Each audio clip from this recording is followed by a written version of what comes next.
explains that Arceus cannot create something out of nothing.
All right, there we go.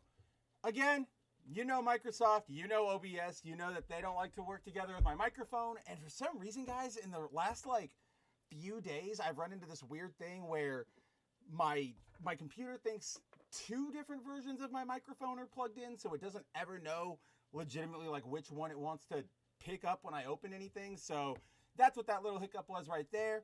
But aside from that, now with that little unmute taken out of the way, what is going on, everybody? Welcome back to another beautiful Friday evening here on this beautiful big blue planet we call Earth. I am your host, Spencer. You might know me as Mav, and this is Good Mav Ugly. Guys, I am so happy to be back. I'm sure everybody knows last week there was no show. If you don't know why that was because last week I caught, I don't get sick that often. It's sort of like one of those weird male point of pride things for me, right? I don't ever really get sick. I get sick once a year, and it's normally just a really bad cold where I get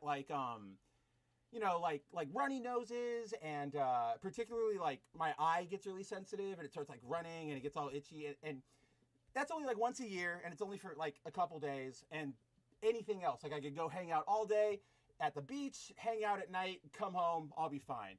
But so you guys might remember over Christmas I got sick with that cold, and that was fine. That went into New Year's. And then last Tuesday I just got the flu out of nowhere, where I was sitting here talking to people on Discord, working, and all of a sudden I was like, I don't feel that great. Cue 3 days of shakes and shivers and just, oh, really real low. Okay. Let's see what Windows is doing for me. Open sound. But let's find out what number they put me down to, guys. That's going to be so funny. Oh, they put me down to 10. That's why that was happening. That's not fun. Okay. Maybe this, maybe that, maybe we're I might have to do this. And this is going to be so so very ghetto if I really have to do this. But, all right. Well, so, as you guys all know, here at Good Map Ugly, we're in the process of upgrading everything.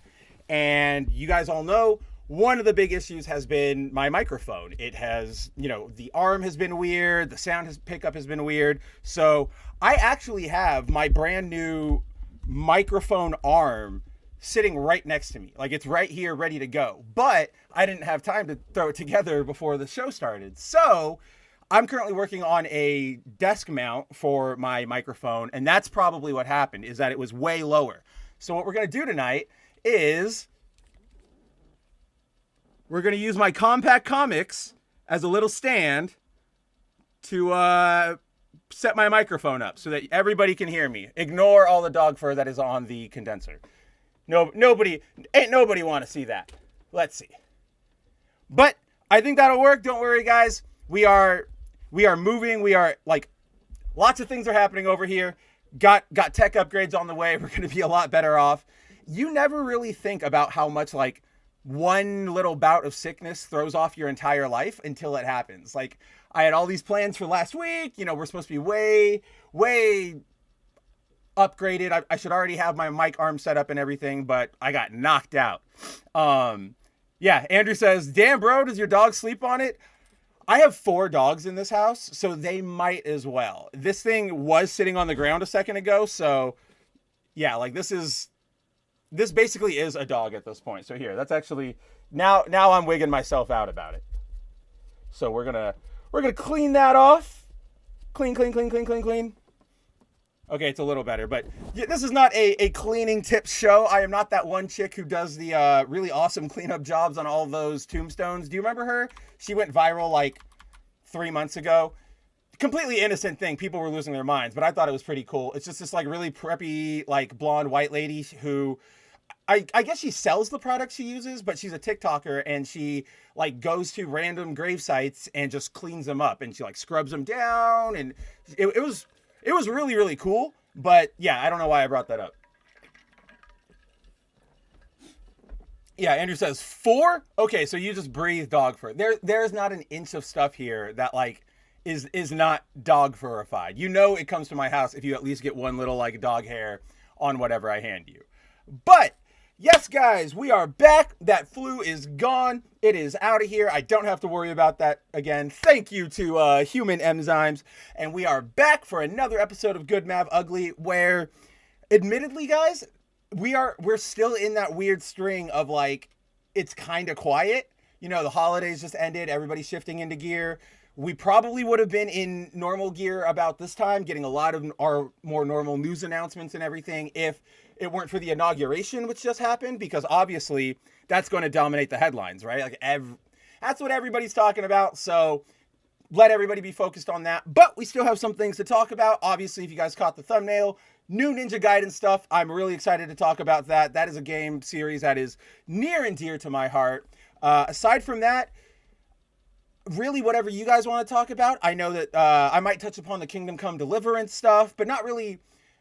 If you've caught me across the week on my various appearances here and there, whether it was on 01 or foil variant, you might know that my thoughts aren't really going to be on the controversy itself, but more sorry, let me rephrase that. It's not going to be on the content of Kingdom Come itself, Kingdom Come 2 Deliverance, but more on the attitudes around it, because I do have some thoughts on that. But let's see where our attitudes go, because you know what this show is about. This show is about kicking off your weekend on a positive note, and that's what I want to do here, whether it's us, making fun of something or just sharing the things we love. That is why we are here, and that is why a lot of you guys have joined me here in the chat. By the way, I totally fixed it. Look at that. We've got our chat back. There's no more looking like I'm just talking into the wind. So very, very happy about that. But regardless, let's say hi to everybody. What is going on? Starting with, I know there were 2 comments that came in before I popped open my social elements or my stream elements thing. So what's up, Zero Dozer? And what's up, Sakura? I know you're out there, buddy. If you want to copy and paste that question you pasted at the top, do that again and I'll highlight it here and we can talk about it. That'll be better than me being like, everybody go to the chat on your YouTube browser and scroll it up. Let's see. We've got Punk. What's going on, Punk? Hey, Boomer Spencer. Hey. I've been getting so much better about the boomerisms, guys. Aside from that weird little microphone hiccup, like foil variant went off without a hitch. Okay, I can't say that. This is so funny, but if anybody caught foil variant last night, every Thursday night at oh God, what time do we go live? 7 o'clock Eastern time? Yeah, 7 o'clock Eastern time, 4 o'clock Pacific time. Me and Andrew, foil variant on YouTube. We break down comic books. But last night, the last two shows, we've been doing really good. We hit the go, like Andrew reminded me, hit the go live button. I made sure to make sure my mic was boosted. We were doing really well. And then we went last night, had a great show. We got to the end, and I forgot that the button I hit. So I play our intro as our intro and our outro because I'm still working on the outro. But the button I hit, it's not a separate button. It's not like it doesn't end anything. It just does the intro sequence again. So it does the intro, goes to the title card, and then it rolls over into me and Andrew talking. I forgot that, so we hit the intro, and I've deleted it now. It's gone forever. You'll never see it. Only Andrew and I can see it because there's a copy of it still on the YouTube channel in private or whatever.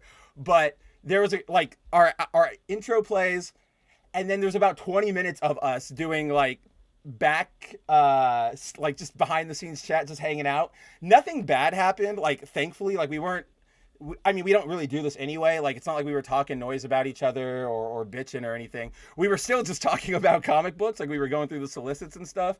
But I was just like, oh, come on, the most basic like error of all time. That's really what I had to do.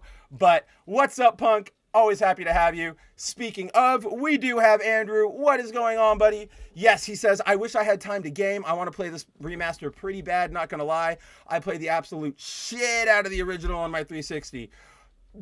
The gaming time, I need like a time coach. I feel like no matter what steps I put in to try and get a handle on my schedule and go, all right, I want to open up more time to play video games. I can never accomplish it lately. And I feel like I don't want to be like the sad adult and be like, that's just adult life. But I don't know. I could really use like a booster gold pause time device. You know what I mean?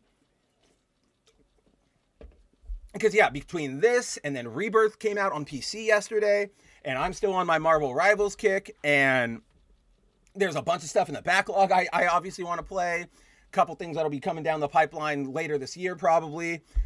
It's a lot, and this is why I want my temporary cancer. I just want to get sick enough where I can like legally and like socially just be like, okay, he needs to sit down and not do anything. We don't expect him to work out because he shouldn't be working out. Don't expect him to work because he shouldn't be working. What should he be doing? Relaxing, taking it easy, playing video games all day. But then I want to be okay. Like like, you know what I mean? I don't want real cancer, but I just wanted enough to sort of get a good extended break. Yeah, I'm not even surprised. Zero says my machine won't run near Ninja Gaiden 2 Black. Your machine needs an upgrade. Like, I know it's not awful, but I feel like as we talked about this actually on Foil Variant last night, Andrew and I did, we're at the point where you might be able to play everything now, but you're going to start like really struggling your machine. And then, you know, like what comes later? Because Andrew was talking about like, he's got to upgrade his computer. I have to as well. We could, you know, we can play Rebirth and it'll be fine and it'll run. But what after that, like we're going to want to play the third entry in the series. So we'll eventually have to upgrade. It's just getting around that time. We do have the 50 or the 500 series cards coming out. So pardon me. Regardless of what you guys think about them, your opinion on them, I would highly recommend if anybody is looking to upgrade their technology, whether it's your cell phone or a computer or a console or anything, more PCs and cell phones, less consoles, because those are more price controlled. But get them now before Trump fully goes into his tariff price war mode, because again, whatever you think of the strategy, that's not what we're here to debate. But the objective fact is, at least in the initial stages, things are going to be really expensive or are going to go up in price for a little bit, particularly things like semiconductors and microchips. So grab those now. I gave the same advice when the COOF was starting back in 2020. I was like, I can tell if we're going to shut down, everybody needs to get their tech now. Otherwise, it's going to be expensive. So make sure you guys all do that. Stuff is really cheap right now. If you want, you could maybe run the gamble of waiting until the 5000 series comes out to upgrade your graphics card for, like your NVIDIA GeForces or whatever. But that also runs the risk of running into the tariff thing. So you guys all know how this is. None of this is your guys. None of you here are having your first rodeo with building your PCs. So that's just my advice. Yeah, see? Oh, dang it. This is what I'm talking about. Andrew says, I won't be able to touch Rebirth for a bit. Most likely, I have to prioritize the project I'm working on. I know the project you're working on. I understand that it needs the prioritization, but this is what I mean. Like, it sucks. I wish. And then it's like you have your other job, and I know like Ripa right now. Guys, the Ripaverse they're busy as fuck right now, like in a good way. I see Andrew and Eric and Caro and the Saska, like I see them all talking all the time about everything that's happening, and they're just booking it. Like this is one of the things that like baffles me. I feel like regardless of how you feel about Eric July or the Ripaverse or whatever, like objectively we should be celebrating this comic book company and the fact that there's another indie thing coming up and delivering for people, right? Like I don't even want to make this about a whole competition. Do you fulfill your books? Do you not? Like that's not even what I'm talking about right now. Right now I'm just like, they're successful. They're putting out things all the time. They're trying. This is cool. You know, when I see things like, oh, we're doing a Bloodruth plushie or a Bloodruth Noir edition. If you guys caught me on foil variant when we've talked about it with Andrew, I'm like, I was always surprised, but like in a good way. Cause I'm like, this indicates to me that there really is this growth, this demand. And then, you know, Andrew would tell me like in particular, the Bloodruth plushie, that was only made off of fan demand. So I feel like just in general, that should be celebrated, especially in an era of, you know, comic book companies being kind of bad, their editorial teams being even more awful, all of that sort of stuff. I just feel like, what is it? A rising tide lifts all boats. And so we should, but regardless, I know that you're busy and it sucks because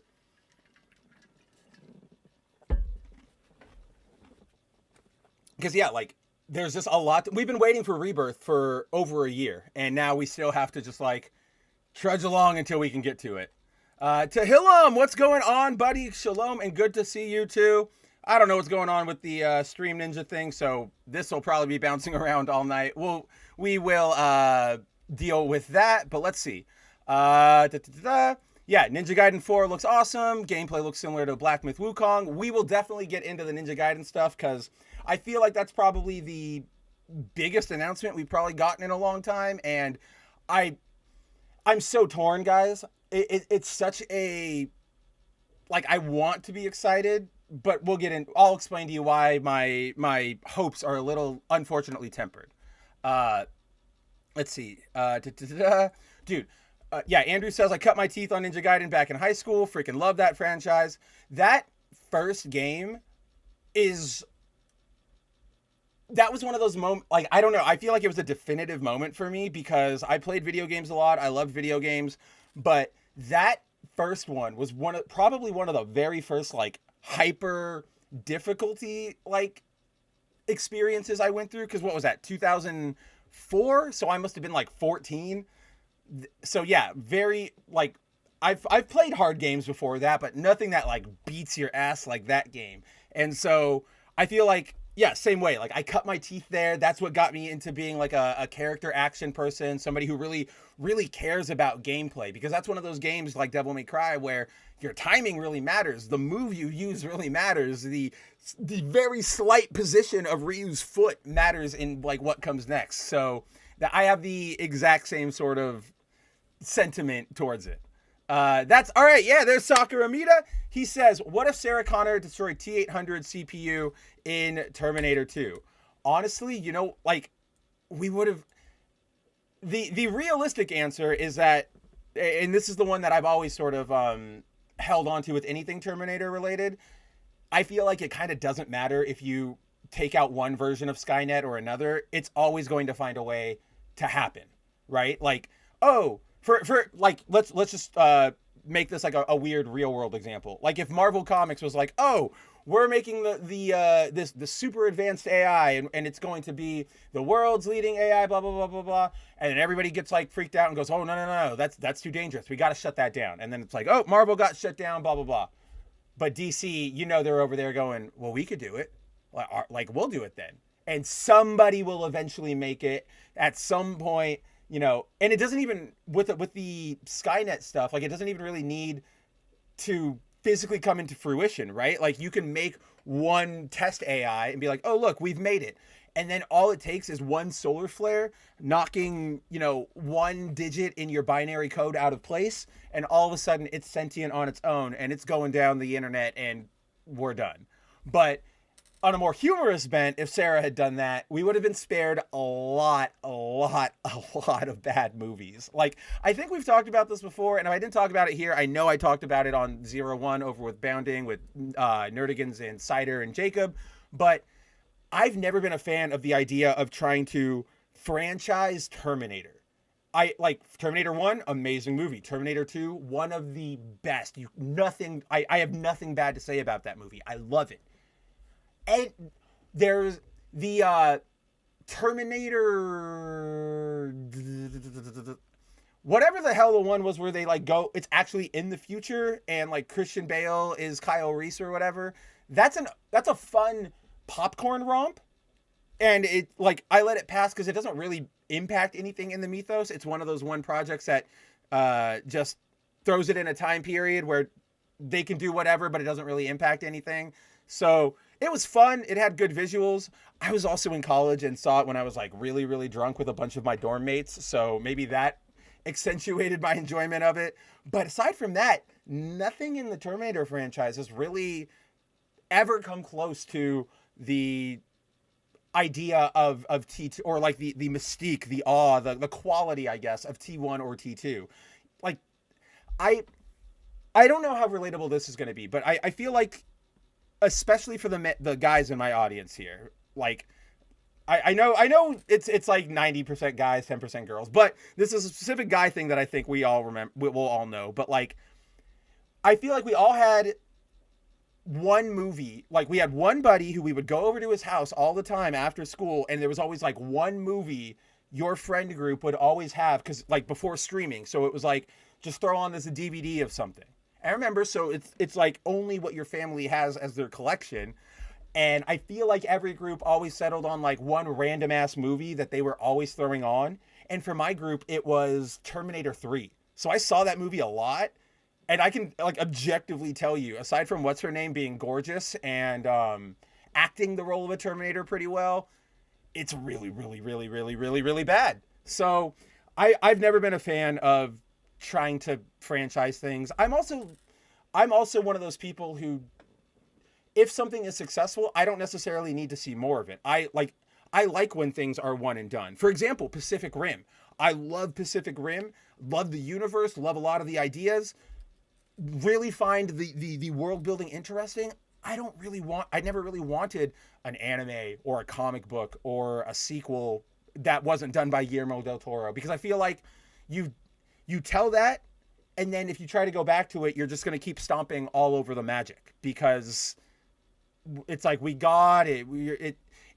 Remember, there's always a more cynical end when you're dealing with like corporations and studios and stuff like that, because when they make those Pacific Rim sequels, it's not them going, let's legitimately try to make something because somebody has an idea or because people really, really like this. They go, we can make money off of this, so just make something.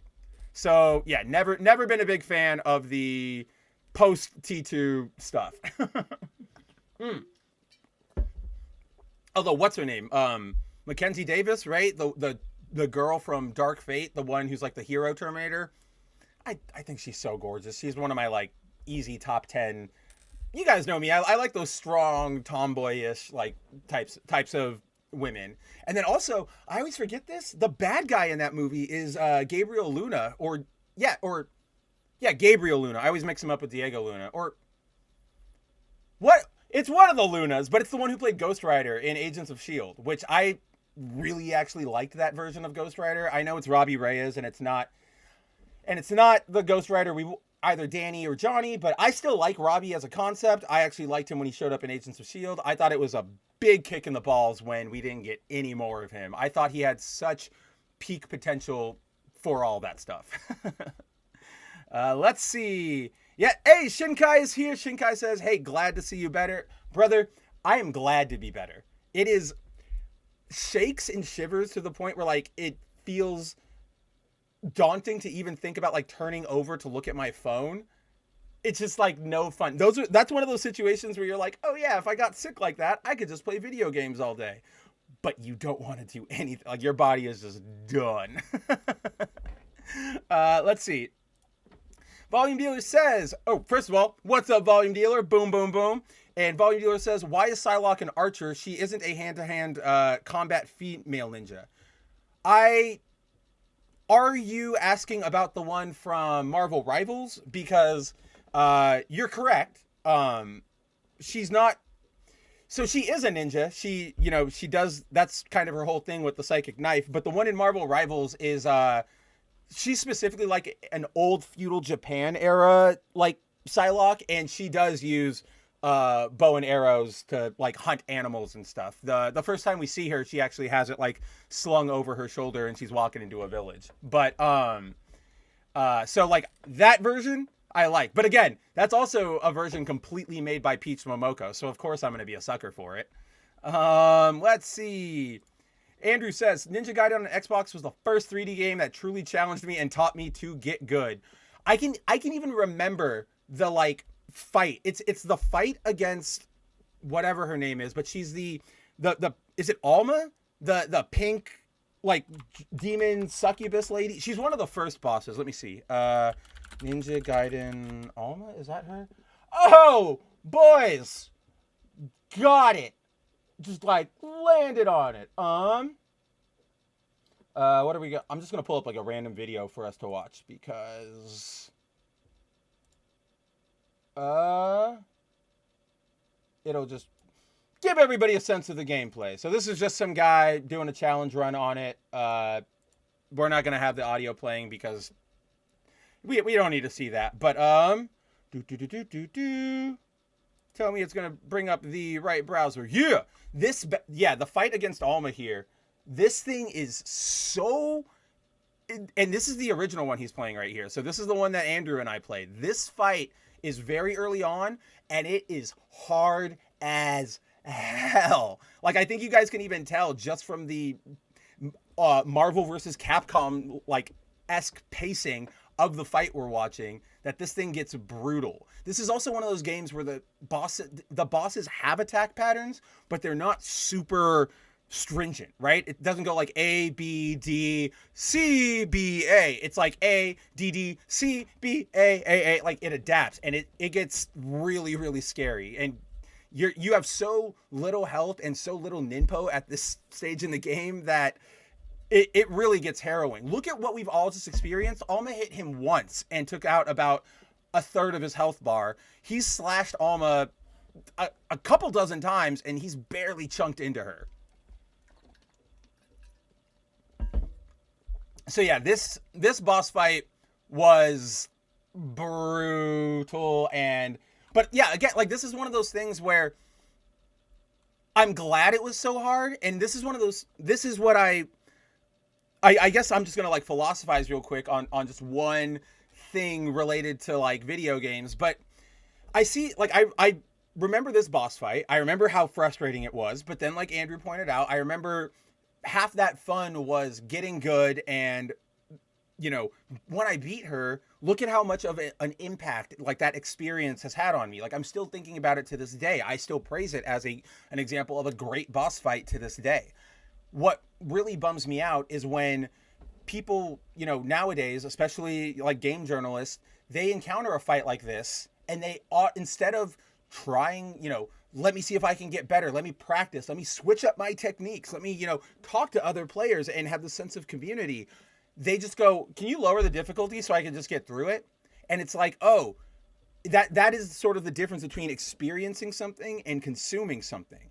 They don't want to experience it. They don't want to get that sense of challenge. They don't want to meet the developers where the developers were trying to guide them into this really hard difficulty. They just want to have it locked down so that they can say, I have played it. It again, this is the thing I talk about a lot, where we're in an era of it's more fashionable, or not more fashionable, it is fashionable to be a fan of things. So people don't really care what you think of something. They just, or like how, what am I trying to say here? Like, they don't really care, did you actually watch the series? Did you like the series? Did you actually engage with it? They just go, yes, I have physically watched all 50 episodes of that series. I am now qualified to talk on it. It's such a weird and bad phenomenon, and even more so than, like, on my end, because I can sit here and I can go, like, I can roll my eyes and go, okay, those devs are dumb. I can at least go out and still experience this fun. I sort of get this pang of sadness for them, because I'm like, you're missing out on video games, right? Like, I feel if a, and I genuinely mean this, even though most game journalists are kind of, you know, snotty up their own butt and not really good at video games, I genuinely feel that if most of those, you know, there's still a handful of them that are still very, you know, dedicated to the medium and care, you know, not to toot my own horn, but like there's me, there's Gene Park over at the Washington Post, which is so weird. I don't know why he's still there. Like, his reporting is amazing, but the Washington Post is not a good video game outlet. But like, you've got them, you have, shout out to everybody at the Gamatsu team, everybody at the Game Industry Biz team, and you know, places like Automaton. I really like, I forget her name off the top of my head, but the Automaton Media editor-in-chief, she's really, you know, into the same sort of stuff as us. I would even, I know, I ideologically disagree with them a lot, and I know a lot of you would as well, but I genuinely think the team at Eurogamer, they have their blemishes and they're not perfect, but I think they're probably some of the more passionate, like genuine video game fans in the media. Again, not saying they're the best and not saying, oh, I love them so much, but credit where credit is due. Their reporting is really on point. Even when a game, you know, like they will deep dive, they will ask tough questions. For example, when Dragon Age the Veilguard released, and the director and the game designer did an interview with the Eurogamer editor-in-chief, and he did ask the straight-up question, oh, he did it, look at that, our boy, wow, he did that fast, that was only a 7-minute run. But when Eurogamer was doing that interview, the editor-in-chief, you know, good on him, he said, what are the sales like? Of course, the director and the designer danced around the issue and they didn't give him a direct answer, but that's not on him. He at least had the fortitude to ask them the question. He could have totally, Rachel. I love Rachel so much, like, in terms of Ninja Gaiden characters. Even sexiness aside, I've always just thought, like, hot blonde babe with giant war axe and like grappling hook. You could not make like a more perfect character for me. But yeah, he really put in work in on that fight. Like, I know, obviously, because what is this? It's titled, it's How to Fight, and he's giving a tutorial. So obviously he knows what he's doing, but it's still like impressive craft. Like, oh wow, that guy was really, really, really, really good. But yeah. So, but what more to what I was saying is, that other 90% of game journalists, I feel like if they actually earnestly sat down with like a sort of challenging game and earnestly engaged with it and didn't look for like an out, you know, like, oh, this got hard, is there any way for me to make it easier? Like, genuinely tried to meet it on what it is, they would have that Ratatouille moment where they would like zoom back into their past and remember why they liked video games. Because I feel like a lot of people, not just on the neo-leftist side, but also sort of in our sphere, I think a lot of people have forgotten why we love this stuff in the first place. It's become so much about fighting and getting owns and getting digs on people and, you know, just being right, that I feel like, do you guys even like video games? Do you like comic books anymore? I mean, this sort of goes to the Kingdom Come stuff, but it also just sort of applies to really anything where something drops and everybody just craps their pants more so than ever, just looking for reasons why it's going to be bad, even if it's like things that they normally would agree with or they normally wouldn't care about. So I really just wish, like, that's what I do here on this show with my work at Bounding. Like, yes, I know there are problems in the industry. We know that there's, the institutions have been seized by ideology. Corporate greed is out of control. The quality of what we are getting is significantly lower than we were getting in times past. The idea of artistic, merit or creation or just intent, non-existent compared to profit. We have a lot of problems, but, where was I even going with this? Like, we got to be honest about it, but we also have to, be able to talk to people and give people chances. Because if we just go and write off everything, then everybody's just going to go, well, what is the point in trying? Right? Like what is there's the joke that we have heard for most of our lives where it's like, oh, you can never make your wife or your girlfriend happy. Like if they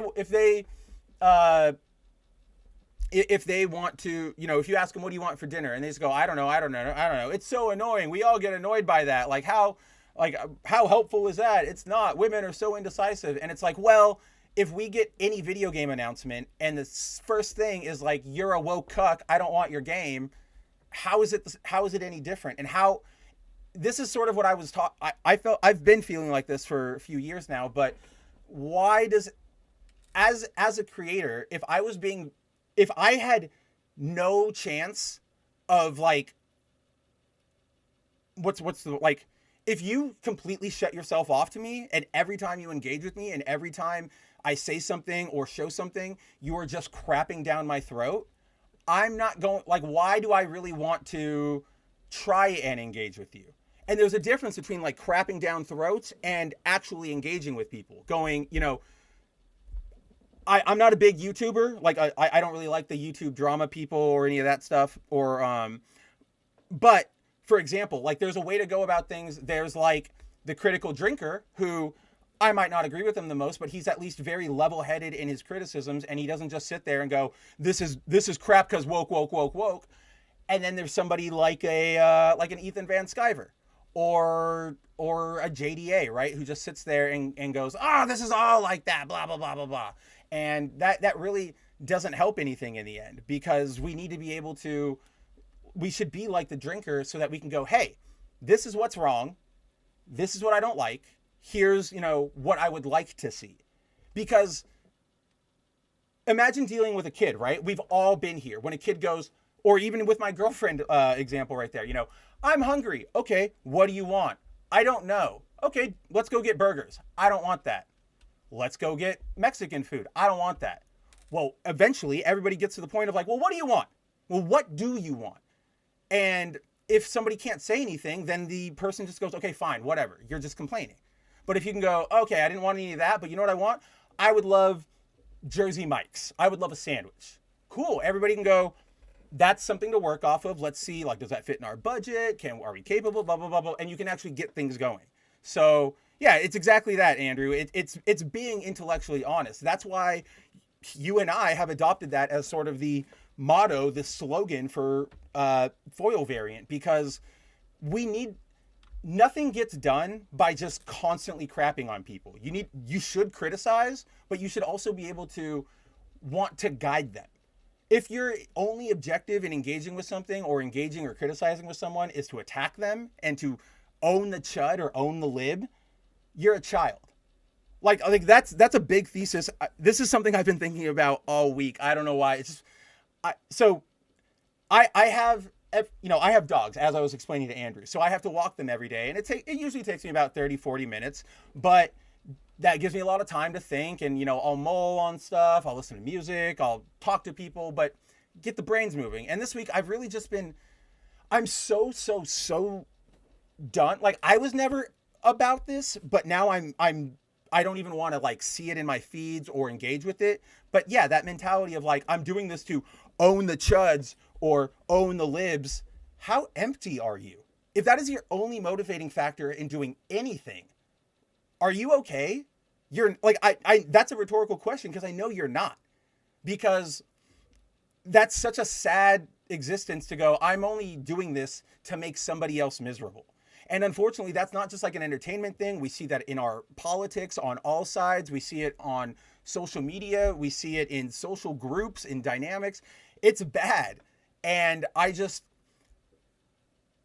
you shouldn't just, that's such an unhealthy way to engage with the world. And it's just going to make you madder and you sadder because it goes from, how do I enjoy this? Can I enjoy this? To, oh, how do I use this to get an own on my enemy? And to take a bit of therapy speak, like if you're doing that, you're not living in the moment. You're not enjoying whatever you're doing or whoever you're with. I can't imagine being one of those YouTubers or those influencers or just online personalities who are like, you see them tweeting on Christmas and getting into fights on, New Year's Eve. Or responding to people who are just saying like, I like this movie and crapping all over them. And it's just like, that's how you choose to spend your time. You know what I did on Christmas? I logged off and I went and I hung out with my family. I got to hang out with my niece. I talked with Andrew about comic books, about stuff that we enjoyed, right? Like, and I came back from that super happy because I was like, there's still good in the world. That's how I can have the inspiration to have this show. If I just sat in the muck all day, I would be miserable. It just seems like such a unhappy existence. Goodness. But yeah, that I guess that's Spencer's soapbox for this week is be intellectually honest out there, guys. I'm not saying you have to like everything, and I'm not saying you have to automatically go out and trust everybody. But I am saying that there is a difference between, justified suspicion and mob paranoia, right? Like if a dev, well, that's basically all it is. Always, be aware and be ready to criticize the things that do need to be criticized or the things that you don't personally like, but also understand you should be doing it for you because you actually like this and not just because you want to own somebody. It's so, I remember doing things to own people when I was like 15. And even then it was a little immature to just poke the bears on purpose and go, ha ha ha ha ha, right? Like nobody likes those people who get up all in your face and then when you yell back or push back, they go, what? Whoa, I can't believe you assaulted me, bro. I can't believe you canceled me. I can't believe that. Like, get the fuck out of my face, you little child. But yes, let's get back to more fun stuff because so soapbox over. At the very least, I gave you Rachel and Ryu to look at. Also, I miss the Dead or Alive games so much. Like that was one of, if not the first fighting series I actually started like getting. Well, obviously it was Marvel vs. Capcom, but then when I got my Xbox, my best friend, he had an Xbox, and he's like, you should check out this fighting game. DOA 3 Ultimate blew me away. From there on, I like DOA 4. I love, that is one of the best games, that mode. I don't really care. Like, okay, how do I say this? One of the things, this is just like a little Mav trivia, I guess, but I love one of the things. So DOA 4, amazing game, amazing graphics, amazing system. All the modes are super fun. Like, especially there's one DOA mode that they have where you fight, but during fights, the enemy is liable to like drop items and you're supposed to collect items as you go through like an arcade run. Sort of almost like Kirby's Great Cave Offensive, but in fighting game form. But fun, there's one fun fact I always like to point out about DOA 4 is that it actually has not only, so there's a guest fighter in DOA 4. I'll pull her up. Like, check this out. I'm sure we all know her, but in DOA 4 we got a Spartan as a selectable character. Now, she plays amazingly. Like, she's really fun to play. Her moves are all super authentic. You can see you're even fighting on the Pillar of Autumn. She can even go active camo for a second. I mean, it's a taunt, but still. So just a really, really cool character in her own right. But what makes her super cool to me is, one, she was made with the specific like involvement of Bungie. So they made sure, because this is not Master Chief. This is actually a character named Nicole 458. And she's canon to the actual Halo lore. How she ended up here is like she hits like a space warp drive and it, messes things up. And we all know comic books. We've all read like, how super, like the Flash going to Earth 2. It's kind of just like that. But she's a real canon Spartan. They even put her in all the backstories. She's got like dossiers that essentially just end with like MIA, no idea where she went. But one of the coolest things, at least to me, she's Filipino. And like I am not a person who goes like, I demand representation. I want representation. I can't care about something until there's representation. But I do think it is cool. Like to me, if you can just go like, oh, that's cool. Like that's neat. That's how you should be treating representation. I still feel, represented by somebody like Wally West or Peter Parker. But I just think, especially with like Filipinos, we don't get a lot of characters in media. And again, this isn't me going like, we demand more. It's just what happens. I dare anybody to go like, oh, I know a Filipino actor or I know a Filipino character. The only two that actually even come up to my mind are her. And if you guys watched the show on the CW called My Crazy Ex-Girlfriend, it was like that half musical show. The love interest, the male love interest in that show is half Filipino. But yeah, so fully canon Spartan in DOA who is a cute girl who is also Filipino. I'm like, that's my girl there. But yeah, I wish these games were still here because they are so mechanically fun. They are easily some of the most beautiful. And it's just sad that this is like the DOA series is a genuine victim to the Puritan culture that we are in right now. It's because of, Evo freaking out about models joking about their breasts on stream that we can't have a game that really relies on sex appeal, as one of its selling points. And there's nothing wrong with that, guy. There is nothing wrong with going, our characters are sexy.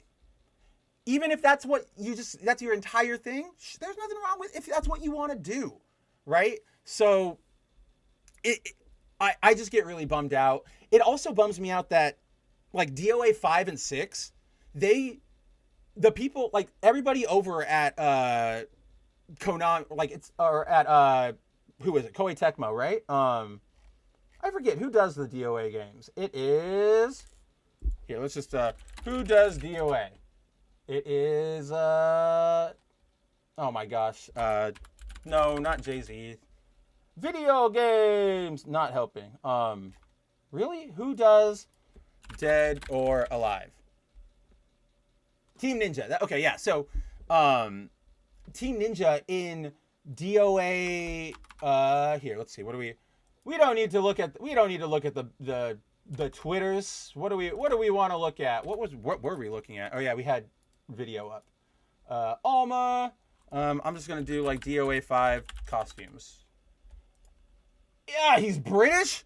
I didn't know that. DOA 5 costumes. Yeah, let's just do that. Just have something for us to look at while we're talking. While I set that up.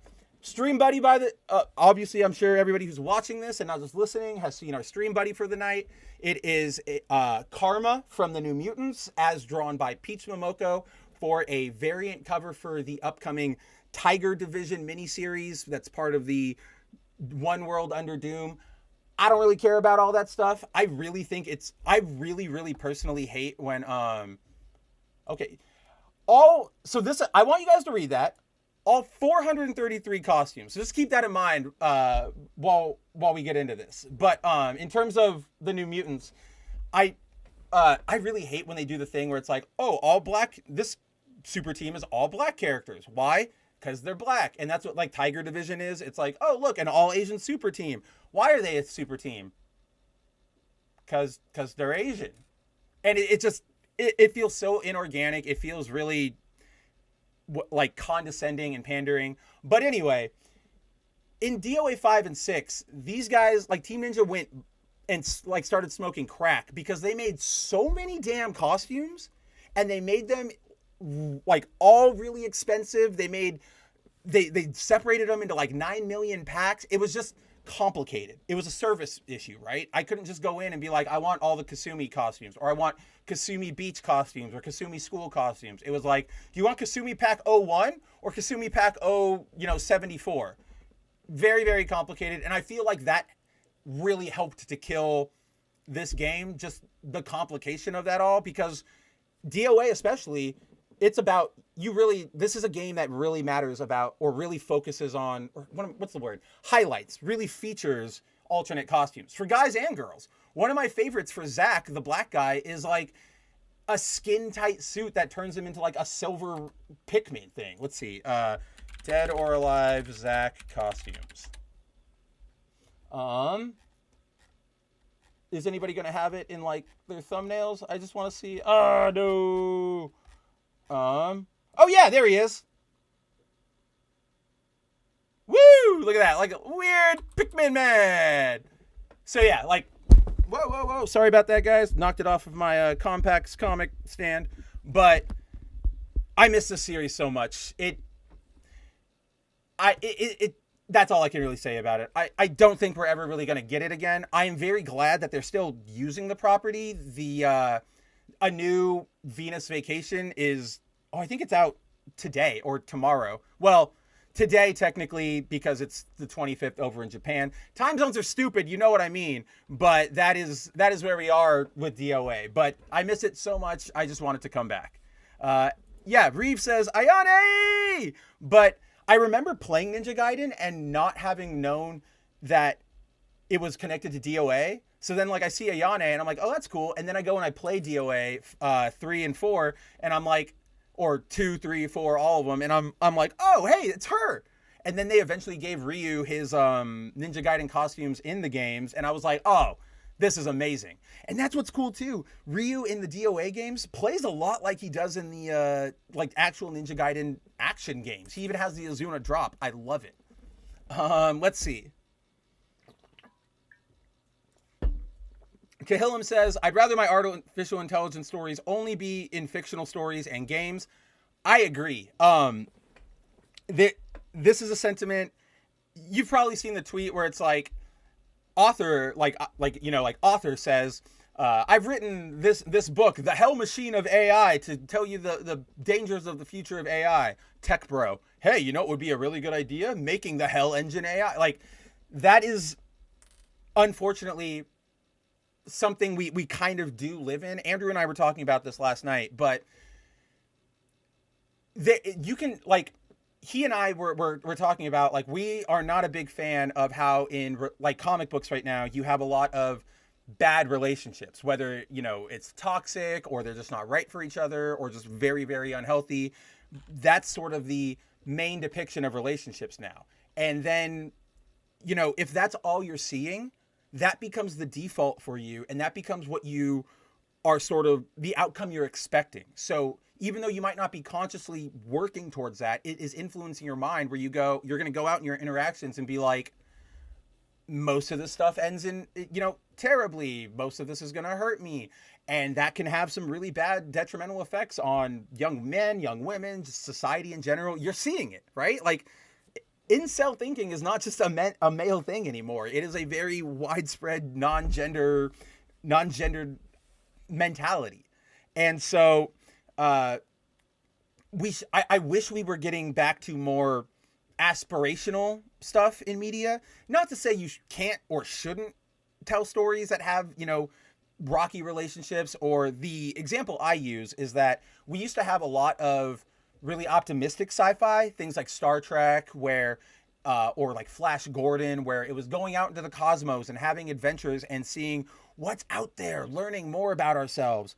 And then at some point in the 90s, we really got onto that track, probably due, at least not even a little, a large part due to Terminator. We got to that point of everything is apocalyptic. Every sci-fi we make now is humanity is on the brink of this, like, extinction. We are about to die. And when you have that sort of mentality, that's what we all sort of start working towards, going, oh, We are all doomed to go extinct. What's the point of making things better? Let's all just get what we can on Earth now before it blows up. And yeah, so I'd rather my artificial intelligence also be in fiction and games and stuff too. Unfortunately, I know that the second somebody makes it, somebody's going to go out there and be like, why don't we actually make that? Why not? I'm sure there are like 9,000 tech proposals that all have been rejected because some dumbass intern went in and was like, oh, what are we going to name it?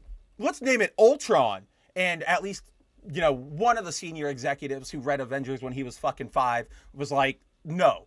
Like, you are insane. Did you even watch the movies? You are the MCU generation. Let's see. Sakura says, you mean Arnold Terminator shut down by Sarah, leaving John be more dangerous to T-1000? I don't even remember what point I was making anymore, but I'm gonna say yes. I don't even remember how where the canon of these things is anymore, especially after Dark Fate, where like the Terminator does kill John and then he just goes and he lives like a life as a dude. That was really stupid. Volume Dealer asks, have you watched the Crisis trilogy? I presume you're asking about the Crisis on Infinite Earths trilogy, the DC stuff that movies they did to cap out the Tomorrowverse. Have not watched them. Like I haven't sat down and been like, I'm going to really engage with this, but I've had it on the background. I've jumped around them to look for stuff. I really, really, really didn't like them. I think, I'm not a big fan of the weird Tomorrowverse animation. It feels very Flash, like Flash cartoon to me. Here, we'll pull one of them up because we are nothing if not a visual show here and an audio show. But I'm going to give it, I want to help everybody out. We're all going to have a good time. Let's see. Let's switch over to this video. Let's mute the audio because that's going to get us in trouble. I know it. So this is the Crisis, the third Crisis movie, but let's see. We're on Video Talk where I need to there we go. So I bring this up primarily to show you guys what I mean with the animation, where it feels like an old school Flash cartoon. Everything is animated, but it all feels very almost too clean and too stiff and very lifeless. So that was one thing I really didn't like.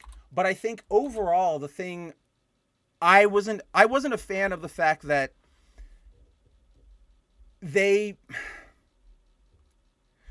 DC keeps doing this crap and it really makes me mad. And not even just DC, Marvel does this too, but like they have a lot of established Elseworlds and alternate universes that we have all seen, and we all probably enjoy 4 or 5, different multiverse characters. Maybe not the same variation of one person, but we've all probably got somebody out there where you're like, oh yeah, I like that universe's version of him. Very, very basic example. Oh, I like the Ultimate Universe version of Spider-Man over the 616 version of Spider-Man, whatever.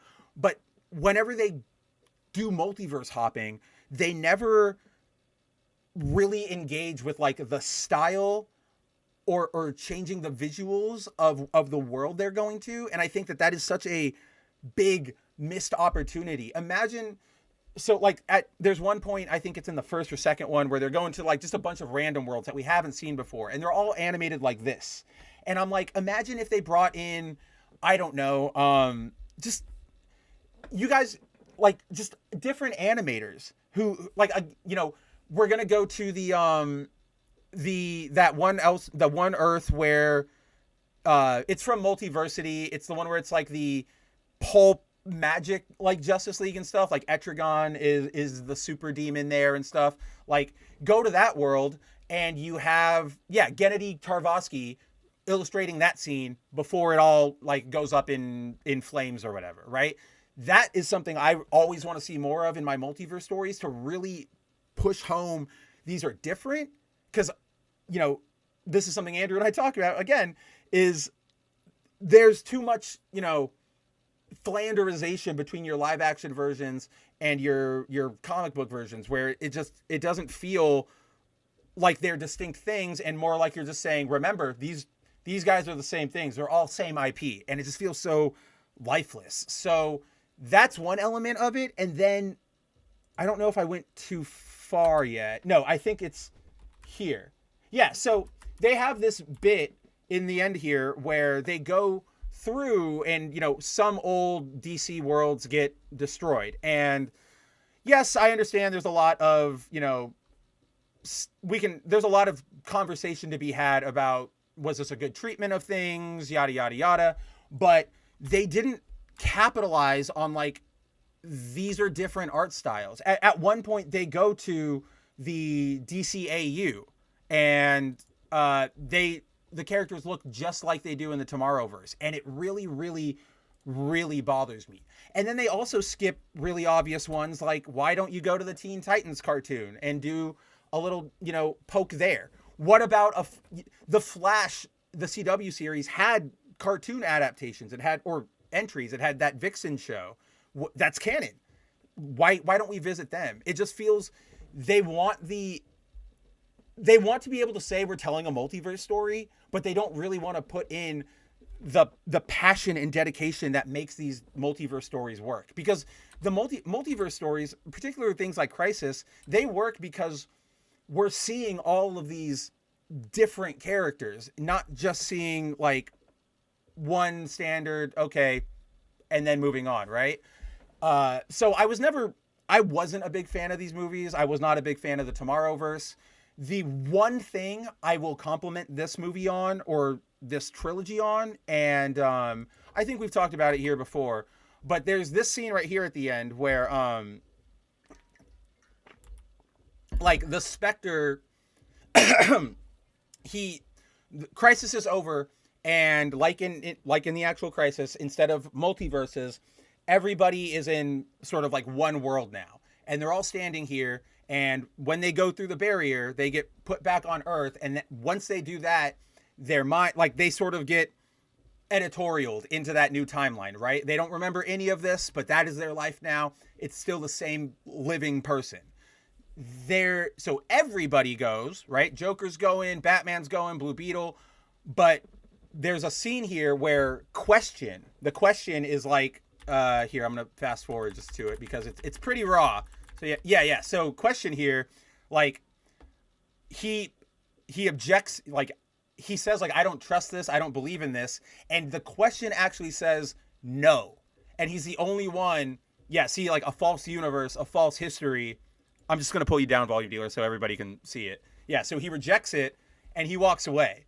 And that's actually not in any of the other Crisis stories, multiverse stories. And I think that's a really, really good handling of the original Vic question character. Right. So I've always been a really big fan of that scene. Not a big fan of the, like, movies overall. Let's see. Let's going to jump. Well, I'm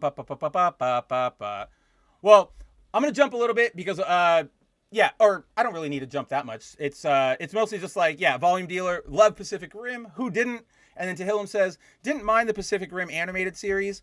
And my point was less about the inherent quality of it, because, like, people can always like things that aren't the best quality. I have a lot of, characters or books or video games that are maybe objectively like 4s or 5s out of 10 that I still really love. It's more just the cynical marketing of it, or like the merchandising of it all, right? Is that we didn't need that series, and they only did it because it was an opportunity for them to go, we have money. It wasn't like Del Toro came to them and was like, I got a great idea and it should be animated. They were just like, what can we do? Throw the license to whomever it was, and we got it. And then, yeah, Volume Dealer, the Psylocke you're thinking of from Marvel Rivals, she is just a multiverse character. Yeah, she in the game, she uses shurikens, which is still sort of not quite hand-to-handy, but it really plays up her ninja element. But yeah, she's supposed to be like feudal Japan-y assassin. So they're going to be using like arrows, shurikens, things like that. Yeah, exactly, Andrew. Going back to the Ninja Gaiden talk, the even regular enemies can catch you off guard and beat your ass super fast in this game. Like, this is a game where you need to always sort of be paying attention. if you want to check your phone or go to the bathroom, you need to wait until the like battle music is fully over for like 3 seconds before you can go, all right, let's go. Yeah, I used to be really great with Rachel in DOA as well. She was one of my go-to fighters.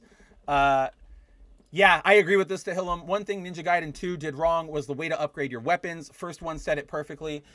That was sort of one of my big qualms with the Ninja Gaiden games. Like, Ninja Gaiden 1 was near perfect. Or let me rephrase this.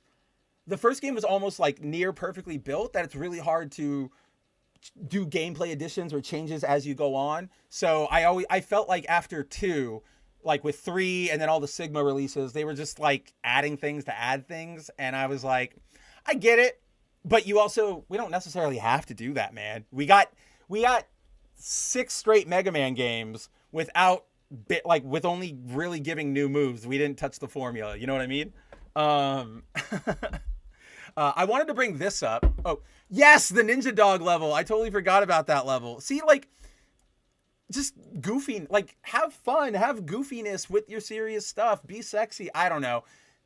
Don't take yourself so seriously is essentially what I feel like the DOA series does. It does it in a way where I can still take it seriously, but I can also understand when, I see Zack as a Teletubby and Kasumi in a bikini and not go, oh, this is super weird and out of character. So I saw this comment, and Volume Dealer says, Spider-Man Unlimited was a swipe runner game on mobile that was incredibly hard to play, and I would get adrenaline rushes. I don't know where this came from, because I don't remember talking about Spider-Man or mobile games, but I'm so happy that you even mentioned this, because, and not because I have anything to say about it, but because I fucking loved Spider-Man Unlimited. Let's go, let's pull up some gameplay videos so people can know what we're talking about. But that game, yeah, it's basically just an endless runner, or dang it, I put it into YouTube and it just brought up a bunch of stuff about the cartoon. But let's see, I don't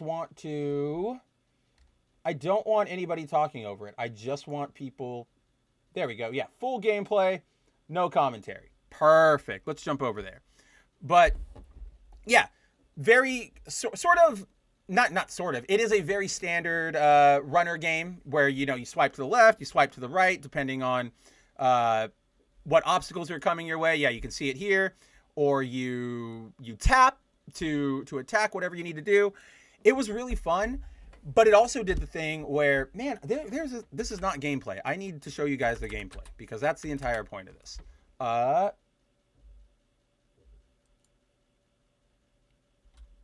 Go. I think I totally skipped over like the actual level playing. That's super stupid. I think I got it now. I think yeah, there you go. Super. It gets more complicated as, Volume Dealer says. I got adrenaline rushes from it too. Once you get like super speeding and you don't want to drop your combo and you don't want to like make the wrong like twitch movement to like throw you off the side and lose. But what I really loved about it was it had so many alternate costumes and not just alternate costumes, but like they deep dove into actual like comic books and cartoons and movies and like they went all out. There was a Marvel Mangaverse Spider-Man skin in this game. This was one of the few games where I could actually play as Ben in his spectacular suit and not just his hoodie. Love the hoodie, but I've also got a soft spot for his actual Spidey suit. So I miss this game so much. I remember I like dropped it for a little bit because I think things just got like busy. I'm not one of those. I get really into mobile games, but then like if I drop it for a day or two, I'm one of those people who's like, it's going to take way too much to try to get back into it. So that's sort of what I was feeling at the moment. But then like one day I was like, I want to play again. And it was gone. And I don't know why it was gone. And it makes me so brutally sad that there's not even just like an offline build that I can play, because I loved this game. Yeah, Volume Dealer's got me right there. So many skins. Hey, Punk's heading out for the night. Adios to you, amigo. I'm sure I will talk to you very soon. Go enjoy your night. Go hang out.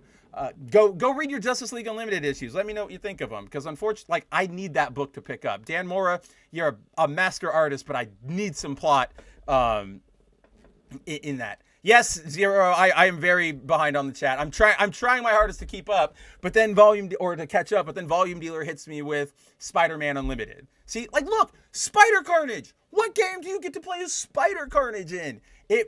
I loved this game so much, and I'm just this is. I still think, even if you're not making any money from it or whatever, these games should still be hosted somewhere or like downloadable somewhere. This is one of the big elements of like game preservation that people don't really think of, is that a lot of these mobile games will get shut down and then they're gone. And yeah, I've been on like mobile games since the very first iPhone. I know 90% of them are Chinese dog shit and are just ripoffs of other things, right? Oh, don't play Angry Birds, play Frustrated Avians or something like that, right?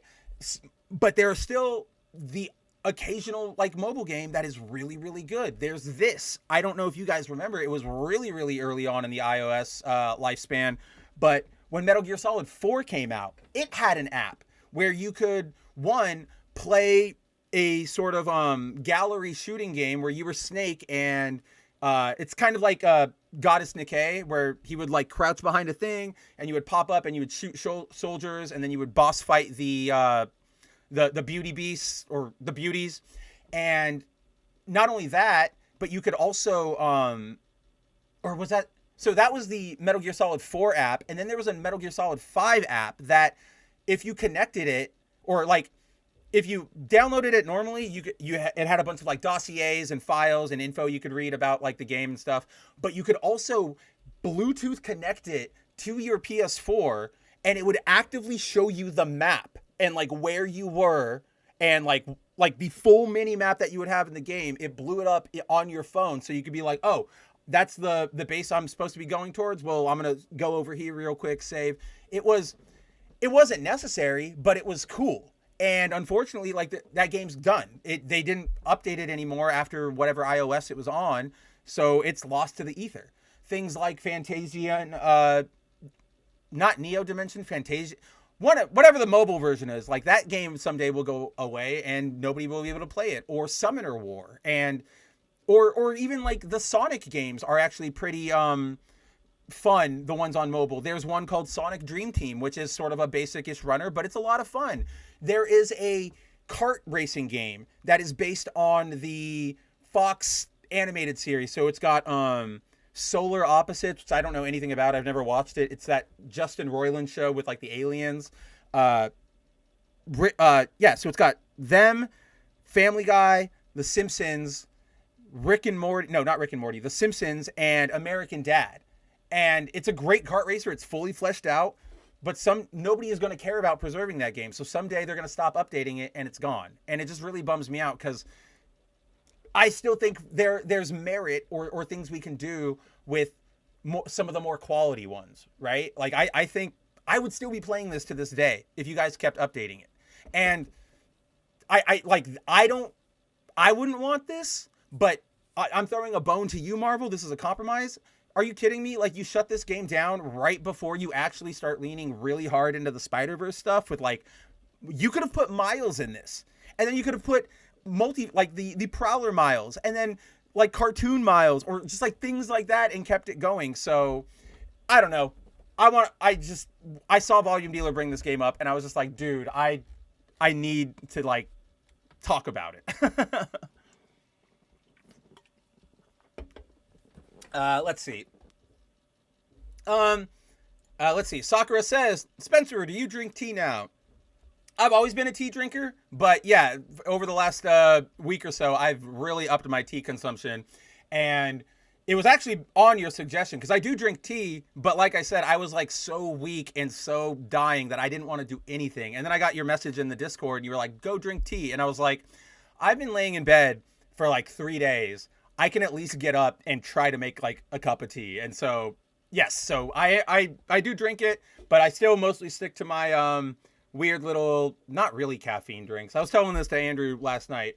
They have 70 milligrams of caffeine, which is nothing. Maybe it gives an ant a heart attack, but I mostly drink them for the flavor. Let's see. Sakura says, hope Samus Aran is DOA's next guest character. So there's a joke reference to Sarah from Virtual Fighter. I unfortunately, like, A, I don't think we're ever going to get another entry, but B, we're not going to get any, like, special Nintendo characters. They are super, super sticky with their IP. Like, I don't think they would want to put Samus in a game that's going to sexualize her so much. Again, I'm for it. I don't care about sexualization, but they are very, very, very protective of their IPs to the point where we see it all the time. They take down emulation sites, fan projects, like fan animations. It is a annoying thing, and I think it's anti-creativity, and it's sort of a little bit of a corporate overreach, or not overreach, but sort of like, don't you guys have anything better to do with your time? However, I can't argue with the fact that that is how you go about protecting the integrity of your IPs, is being just a hard ass about how it gets used.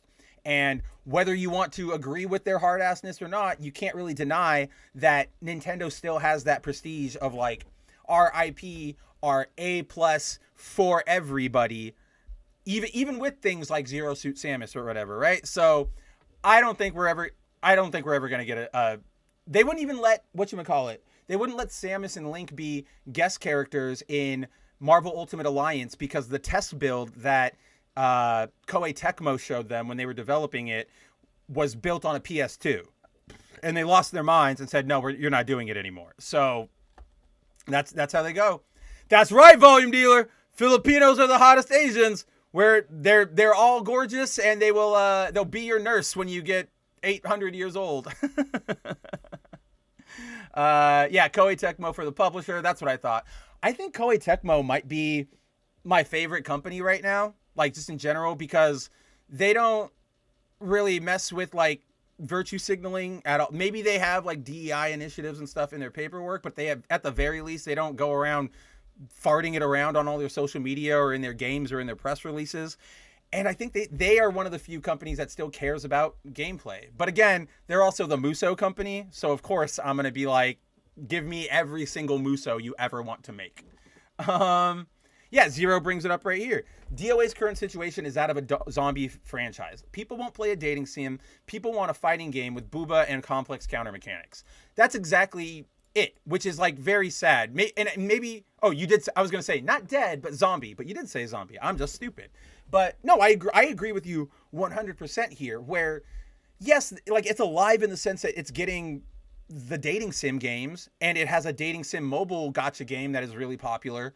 But is that, like you said, Zero, not a lot of people are going to play that, even though, like, I am somebody who would play that, but I fully acknowledge that a lot of these more risque games are more niche, especially to more general players. And that's fine. That's okay, at least in, like, a creative sense. But that does mean it's not going to get enough of that support where, there's not going to be a miracle where Koei Tecmo comes out next month and goes, we sold so much Vacation Venus Prism that maybe we should start talking about making a new DOA entry, right? Like, there is no, unless that becomes the only video game we're allowed to play across the world, it won't happen. And again, I like these games. I want this franchise to come back.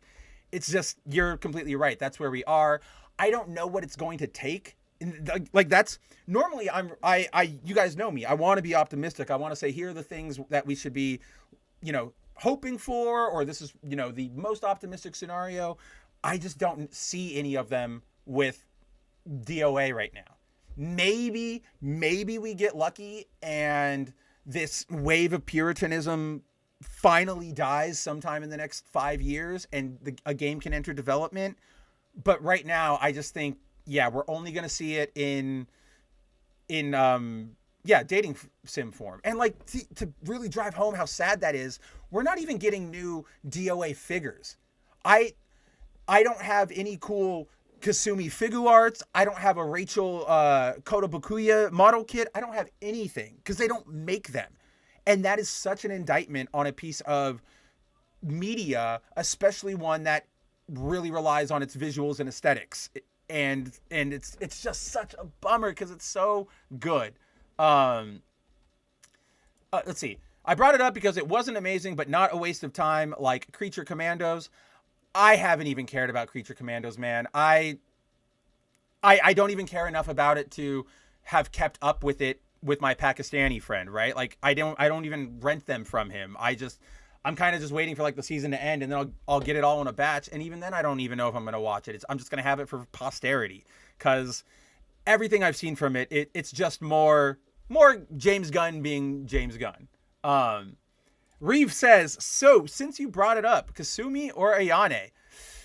If I have to pick between those two, it's really, really hard. But I think I'm gonna have to go with Ayane, because while I think I objectively find Kasumi to be the more attractive character, I am not a big fan of the really like the Rei type characters, the ones who are more quiet, the ones who are like, I am me, like I need to fight, and that's a lot of what Kasumi is, and feels boring to me. And Ayane is a little more headstrong. We also see a lot more of Ayane because she actually fights in the Ninja Gaiden games. You even play as her.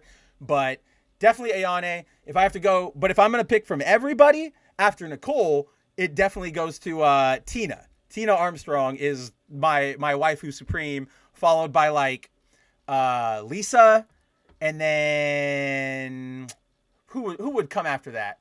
Maybe Hitomi? Maybe? Or where does Momiji, like, where do we want to count her? Momiji and Rachel don't count. I'm going to count those as Ninja Gaiden characters. So they are outliers and should not be counted. So Ayane for sure, but if I get my pick of the litter, we're going Nicole or Tina. Yeah, I think we all have a game that randomly went dark. Mine was the online Spider Rider game. And it bums me out. I wish they would just go, hey, we're ending it. Thanks for hanging out.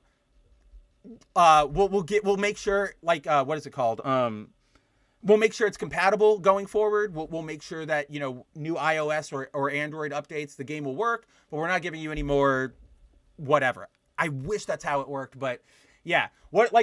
I'm curious, because I know Shinkai and I have shared ours, and this is slight engagement bait, but like, what other games do you guys have? Like, did you guys play anything that just got randomly shut down? Because I do agree. I agree that we all have that game, and I wonder what it was for everybody else. Yeah, there's another one. Sakura drops it. I don't understand why Power Rangers Legacy Wars exist and Spider-Man Unlimited shut down. I don't know why Power Rangers Legacy Wars exist either. The IP is essentially dead. There's nothing doing in that game, and yet it's still there. I'm still mad, or I'm still upset that Power of the Grid didn't really take off like it was supposed to, because I loved that fight, like the fighting game they did. It's a little bare bones, but it's still like mechanically really, really like intricate, and they were, doing some really good pulls as far as characters. We were getting like the ninjas, we were getting we even had some like Zio, and then they just out of nowhere they were like, oh yeah, we're gonna give you Adam, Rocky. Silence. And it bums me out so much, because I feel like Sentai, I feel like Kamen Rider, these are properties that open themselves up for really, really good fighting games, Muso games, and we don't really get them. The Kamen Rider series got the Bat Ride War chunk of games, but aside from that, everything is sort of a little jank. What is it? Climax Scramble is a check this one out. We'll go Kamen Rider Climax Scramble. Here, and we'll just do Kabuto, because that's my boy. But this game, Climax Scramble.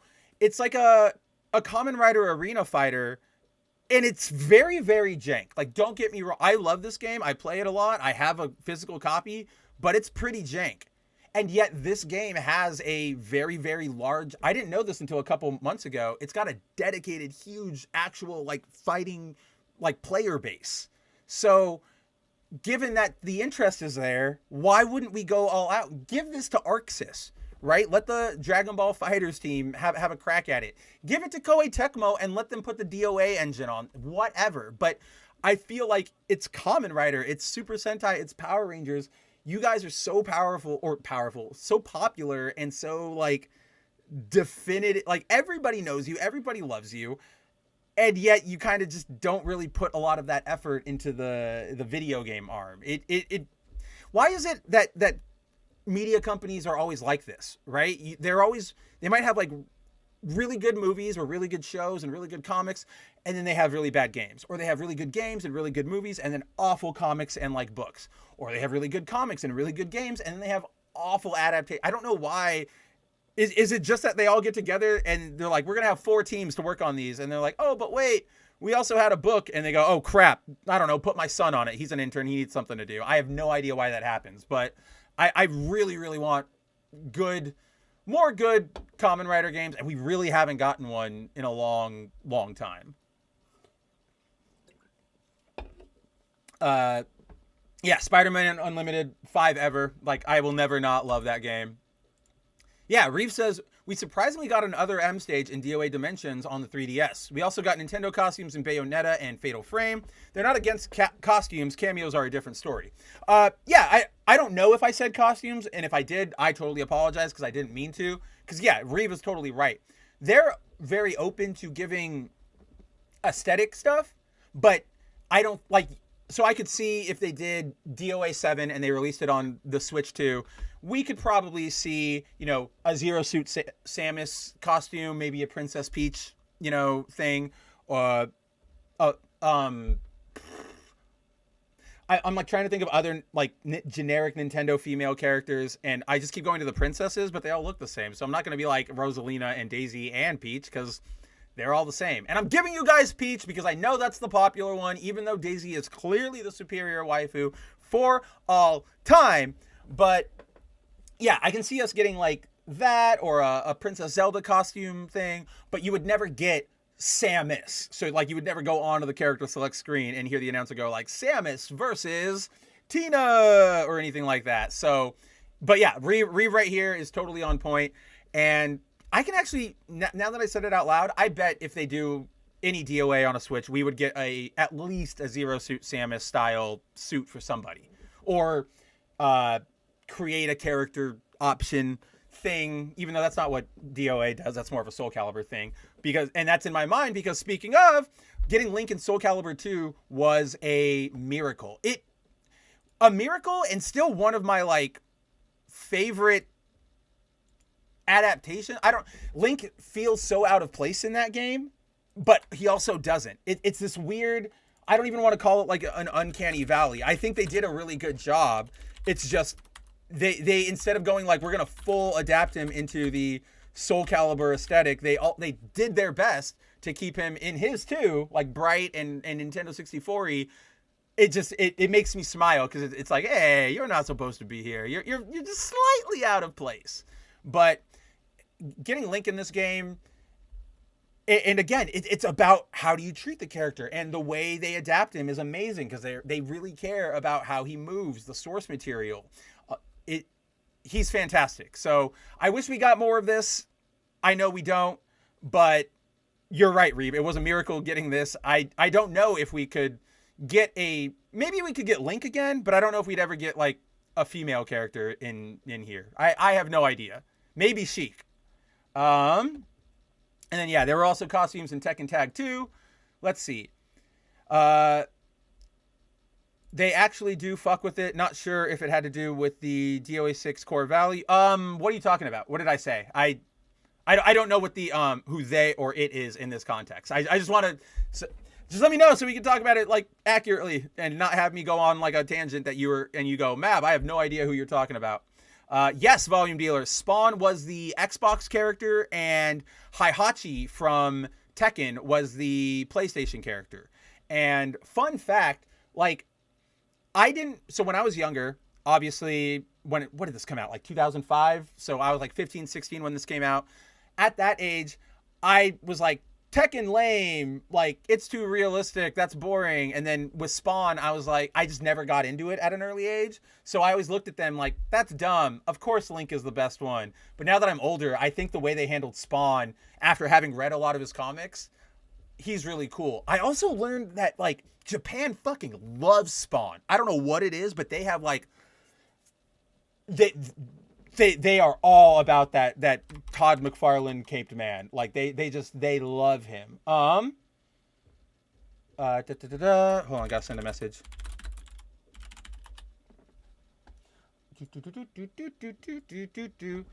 But let's see. Dude,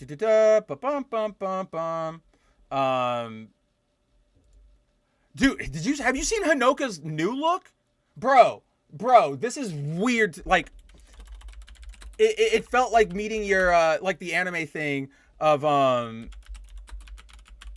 like I met my old childhood friend again and she got super stupid hot. Yeah, here we go. This is the trailer. Where's Hanoka in this? It's so, yeah, right. Like you're watching this trailer here. Experience this with me. Oh, cool. We're watching a trailer for a new DOA game. There's some cute grills. Oh, like how attractive. These graphics are going to be crazy. And then you get to Hanoka, and it's just like, we're hanging out, blah, blah, blah, blah, blah, blah, blah, da, da, da, da, da, da. Oh, what scenery. Shabam! Like, what happened here? I am officially distracted. Like, like, my girl, I will play just to figure out what happened. Like, what are they feeding you over on Zach's Paradise Island? Like, it's absolutely ridiculous. I'm all for it, but I gotta know what you're eating. Let's see. Volume Dealer said, Creature Commandos was a waste of time. There was one cool scene that was cool that has to deal with Cersei and the Justice League cameo. And see, like, that's kind of what I hear a lot, and that doesn't really inspire me to want to check it out. I will admit, it is, from what I've seen, it is very, very beautifully animated. I'm very happy that they gave it an actual budget and an actual, like they didn't cop out because it was just animation. I really like that, and I admire that. That's all I really got for it. Again, we always want to talk about, especially here on this show, we got to give credit where credit is due, and it's always healthy to try and engage with something, and even if you hate it, try and find, keep your mind open to, like, is there anything I like? Because it kind of cycles back to what we were talking about. You want to be able to communicate to, like, the people you're either sharing your critiques with, whether they be like viewers or audiences or the developers. You want to be able to be like, this was bad, but I like this, more of this. Can we do more of this to help them go, instead of just saying like, nuh-uh. So, yeah, I'm like, I don't have a PS5, but I might just go out and play it. Yeah, exactly, Volume Dealer. That's what I'm talking about. Heavy is the right word for it. So let's see. I guess, oh yeah, Soccer Mita says, I doubt Hasbro will make games, especially the video game Crash is coming.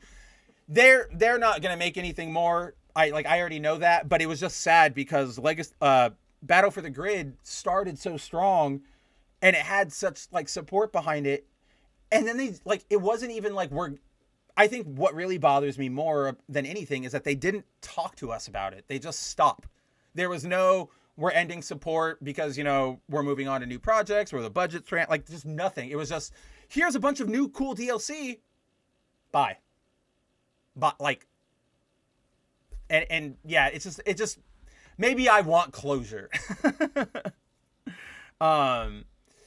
Let's see. So Zero Dozer brings us up. This is probably a good way to start jumping into more specific topics, even though we've really been talking about this already. So yes, as you guys all probably saw in the headline of, and as we were talking about earlier, it's been sort of a slow week. But as you see, as I have pulled up here, we did at the very least get while the election stuff sort of dominated the news cycle, we did get the announcement that not only have we gotten Ninja Gaiden 2 Black, which is a remastered port of the original Ninja Gaiden 2 to modern platforms. Not only did we get that sort of out of nowhere and immediately released, but we also got the announcement right here from the Xbox Developer Direct, which I feel like my girl Cassie, shout out Cult Classic Cage, love her, my queen.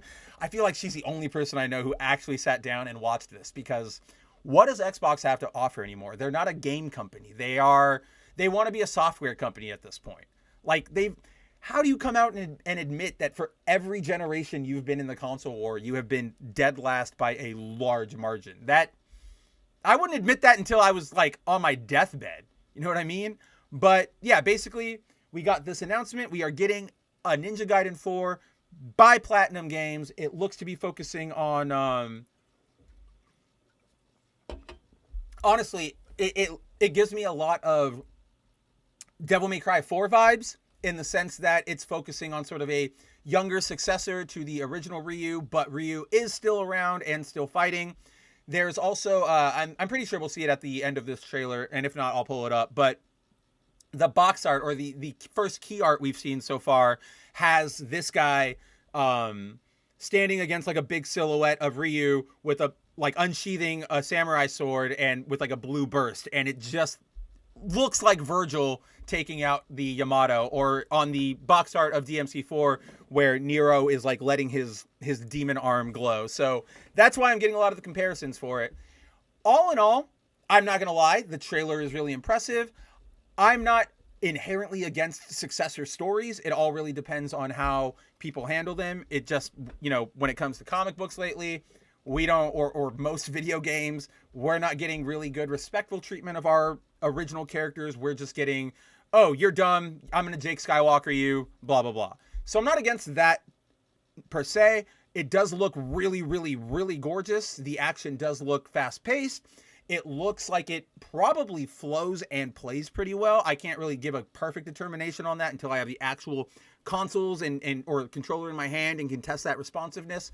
But I like, credit where credit is due. This is a good trailer. And we are, let's see, what's a good shot? That's a great shot for us to just hang out on for a second. It's like, it's been a long time since we got a good Ninja Gaiden game. Very challenging third-person action games of this speed are very few and far between nowadays. We do definitely get a lot more of the, I believe it was Volume Dealer, or was it Volume Dealer or Shinkai? One of you guys earlier was like, it looks a lot like Black Myth Wukong, and I don't think so. I think this is, the fact that it has a jump button means it's not that kind of game. Like, I enjoy some elements of Souls games, or, all right, let me rephrase this. In general, I'm not a big fan of the Souls genre. That's because I am not a big fan of medieval sword and sorcery aesthetics. I talk about that a lot, but I like and appreciate the combat style, the more slower chess, back and forth of it all. It's just not personally for me. I am much more of the person who likes the Devil May Cries, the Metal Gear Rising Revengeance, the Ninja Gaiden. I like that, like what we were talking about earlier, the precision, the speed, the time, all of that stuff is what I like. That's why I like the Marvel vs. Capcom games, the Dragon Ball FighterZ games, stuff like that. So, like, I do like Neo, right? But that's more because it gives a lot of that flashy anime Japanese speed aesthetic and gameplay sense to the Souls-like formula. Still not a lot, no jumping, but it still is fast-paced, feels really like fun to flow into the combat and stuff. Not a lot of like strike, stop, strike again, stop. But so Black Myth Wukong was more of a Souls-like game. Now, I didn't play it. I thought it didn't really look that interesting to me in general. I think everybody who kind of crapped their pants and was like jerking it off was like, I think that was like more of a weird culture war wank moment than it was anybody really caring about the merit of the game. Because the game, from what I see, from seeing like gameplay, one of my favorite streamers, I watched him play it. It's nothing to write home about.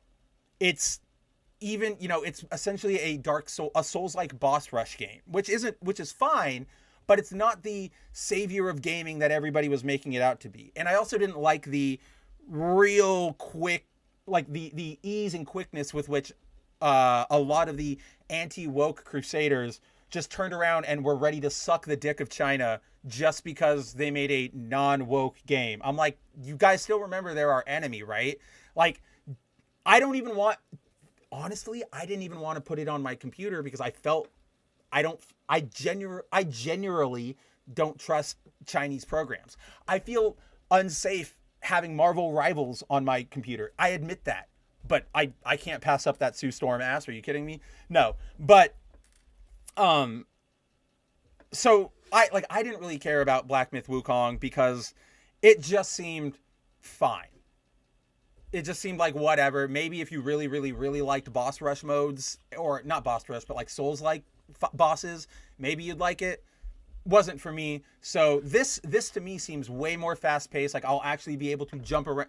I feel more like Sun Wukong in this video than I do watching a Black Myth video, right? Sun Wukong's supposed to be crazy and hyper and jumping around and just, you know, he's the tricky little monkey who literally is just, he is the mythological version of the little kid who goes, you didn't get me because I have infinite shield power. And then you go, okay, well, I zap you. No, but I hit it back because I have lightning sword. Like, he is that to a T. And yet you made him some, I don't know, Kratos wannabe. It wasn't for me, but I'm really excited.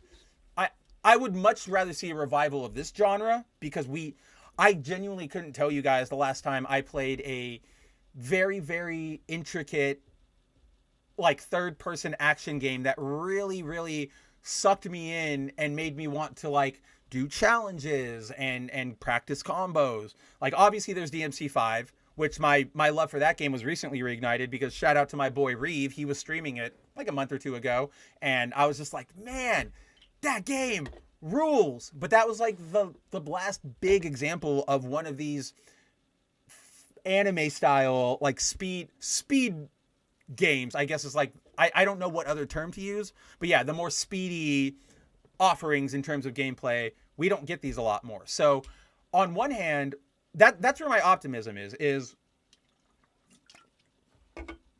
we don't get these games a lot. So I'm just glad that we're getting what looks to be a really formidable effort into the genre, right? Like Koei Tecmo, Platinum Games, you headline this at the Xbox Direct. It's Ninja Gaiden 4. It's not, you know, a Ninja Gaiden 3 Sigma or whatever it's going to be. Oh yeah. Hey Reeve. Yeah, I was just talking about character action games, how we don't get a lot of them. And then I was bringing up how I feel like we haven't gotten a really, like, one that sucks players in since probably DMC5. And then I was talking about how my love for that game has recently been really reignited because I was watching you stream it. Was it like last month, the month before? But I was just saying, shout out to your DMC playthrough, and also go subscribe to Reeve over on Twitch so you can go hang out with me and Adam whenever he goes live, because the two of us are always in there jerking it about. But my biggest concern here, and this is, if this announcement had come 4 months ago, I would probably be on the fucking moon. But so as you guys probably caught at right here, this game is being developed by Platinum Games. Now, Platinum Games does have a video gameography, developography. I don't know what you want to call it, but they are one of the leading names in character action stuff. You know, they are the team behind, hold on. Whew, pardon me. Games like Bayonetta, or the Transformers Devastation, Metal Gear Rising Revengeance. Dang it, somebody just brought it up earlier, and now it's bugging me that I can't land on it. Bayonetta, Transformers, frick. I know, like, there's so many more, but I feel like I'm blanking on the specific game I was looking for. So you know what? My boomer butt is gonna cheat. Nobody tell freaking Punk that I am cheating by looking up Platinum Games. Let's see. What what other games do they have? Oh, that's right. Yeah. Vanquish. That's the one I was trying to think of. The Wonderful 101, Nier Automata, the Astral Chain, all four thus far Bayonetta games, including the what is that called? The DS, the 3DS one, like the Origins. And they've also provided work on other games. Like they helped sorry, my ear got really itchy. They helped on Final Fantasy 16. They also helped on Grand Blue Fantasy Relink. So this is a really, really storied studio, right? You guys also might remember that one of the big personalities of this, of the studio was its one of its studio heads, Hideki Kamiya, who was a director on Devil May Cry 1 before going on to make Bayonetta. So Platinum Games was founded by like him and by a bunch of people, but I know like the two notable ones are Hideki Kamiya and then Shinji Mikami from Resident Evil fame. He did Resident Evil 4, went on to do Shadows of the Damned, all that sort of fun stuff. So when this studio got established way back in, when was that? Mad World was, so 2009, this was obviously established sometime around like 2007. So this studio was sort of, I would chance to describe it as like the video game manifestation of the entertainment culture of the like 2006 to 2009 era, where we were getting a lot of wacky concept or experimental concept action series, things like your Kill la Kills, your Gurren Lagans, things like that, right? So the more fast-paced, flashy, really leaning into the effects and movement of all this stuff, that it sort of was born from that culture, and a lot of those early games you can see really represent that, right? Like Bayonetta, Mad World, Anarchy Reigns, Vanquish. By the way, play Vanquish if you haven't. I fucking love that game. Metal Gear Rising: Revengeance is one of my top games of all time. But while this okay, thank God. Somebody heard me make that little like stupid joke, and I'm glad just somebody did. But let's see. What was I gonna say? The problem is, while that like this Platinum Games does have that sizable history, over the last like month and a half, there's been a mass exodus of talent here. Like Kamiya left, a bunch of names you guys probably aren't going to know because they're very minor, like producers and directors on a lot of the Bayonetta games, the Okami games. They all left with them. They went over to the new Clover studio, which is working on the new Okami sequel that we got at the Game Awards where they announced that. So that's kind of what really bums me out here, is that I know that a lot of people want to look at Platinum Games, and probably Koei Tecmo is doing it too. They're looking at Platinum Games and going like, that's the developer we wanted, their action, that's what people are going to love. But now like a lot of that talent is gone, and we really haven't seen anything out of Platinum since then, or really in a long time. Let's see, their last game was the Bayonetta Origins one, but then before that, their last character action game was Bayonetta 3, and that's very much a Hideki Kamiya game. So I'm really worried that we're going to run into one of those situations that we run into a lot nowadays, where with studios like Bethesda or BioWare or whatever, where we see the name and a lot of people go, yeah, but we all forget that talent isn't there. This is essentially Platinum Games like 2.0, and it does not resemble what we know, like the team we are looking for. I hope this game is good. Do not get me wrong. I really, really want this game to be good. I'm just not as hype as I normally would be, because I know that the team I am expecting isn't there anymore. So all in all, might be cool. We're just really gonna have to see. This guy's cool, at least. Like the ninja. That's essentially just a silver samurai. Like let's be 100% real.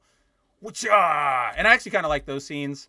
You know what? It makes me feel. It gives me Metal Gear Rising mixed with, and I wish this wasn't the second one, but what was it? Ninja Gaiden Yaiba Z. They tried to make a Ninja Gaiden game back in like 2011, and it just wasn't great. They tried. They really tried. They had a lot of interesting ideas and a lot of aesthetic, like cool choices, but it was just a bad game overall. But it had a lot of those flashy moments with like kill scene moments and such. So we'll see. I'm hoping for the best, but I am unfortunately going to have to, I'm going to temper my expectation. Let's see. Pause it. Oh, that was the scene I was going to leave it on, because that's such a good shot of Ryu after he does the Azuna drop. Chikow! Right, like it looks good. Don't get like I think, like I said when we first ran through it, I think it looks good. I really don't know. These games really, really, really depend on the feel, right? Like if I play an RPG, you guys might remember when I had the time and I was doing my Xenoblade Chronicles playthrough, I was struggling to kind of get on board with those RPG with its system, just because it was so different from what I knew. It wasn't a complaint. You guys all just like you guys remember. I know like Reeve and Andrew would remember, and Zero probably, when I was just like a attack, and you guys were like, you have to wait for the thing to like charge. In that sort of scenario, the feel of the gameplay, it's important, but you can sort of get by even if it's not the system you're 100% on board with. In action games like this, if you have the tiniest hair of like lag or input wonkiness, it's going to throw everything off. And unfortunately, that's where a lot of developers drop the ball these days.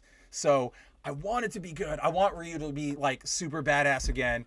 I don't know. I'm not digging this MCU-ification of his suit right here. I don't know what's going on with it. The weird like Black Panther skin, Green Lantern, like half chest. I don't know what it is. Looks a little wonky.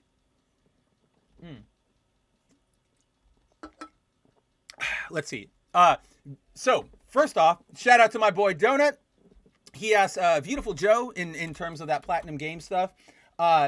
He wasn't from them, but I believe he was.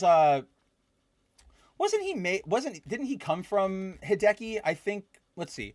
Because yeah, you're right. It was Capcom, but it's a Hideki Kamiya game. So I don't know if you guys remember, or at least my old heads might remember. My younger crew might not. You know, my dozers, my donuts. But back in the GameCube era, the Capcom came out with this initiative called like the Capcom 5, and it was supposed to be these 5 original games that they were going to.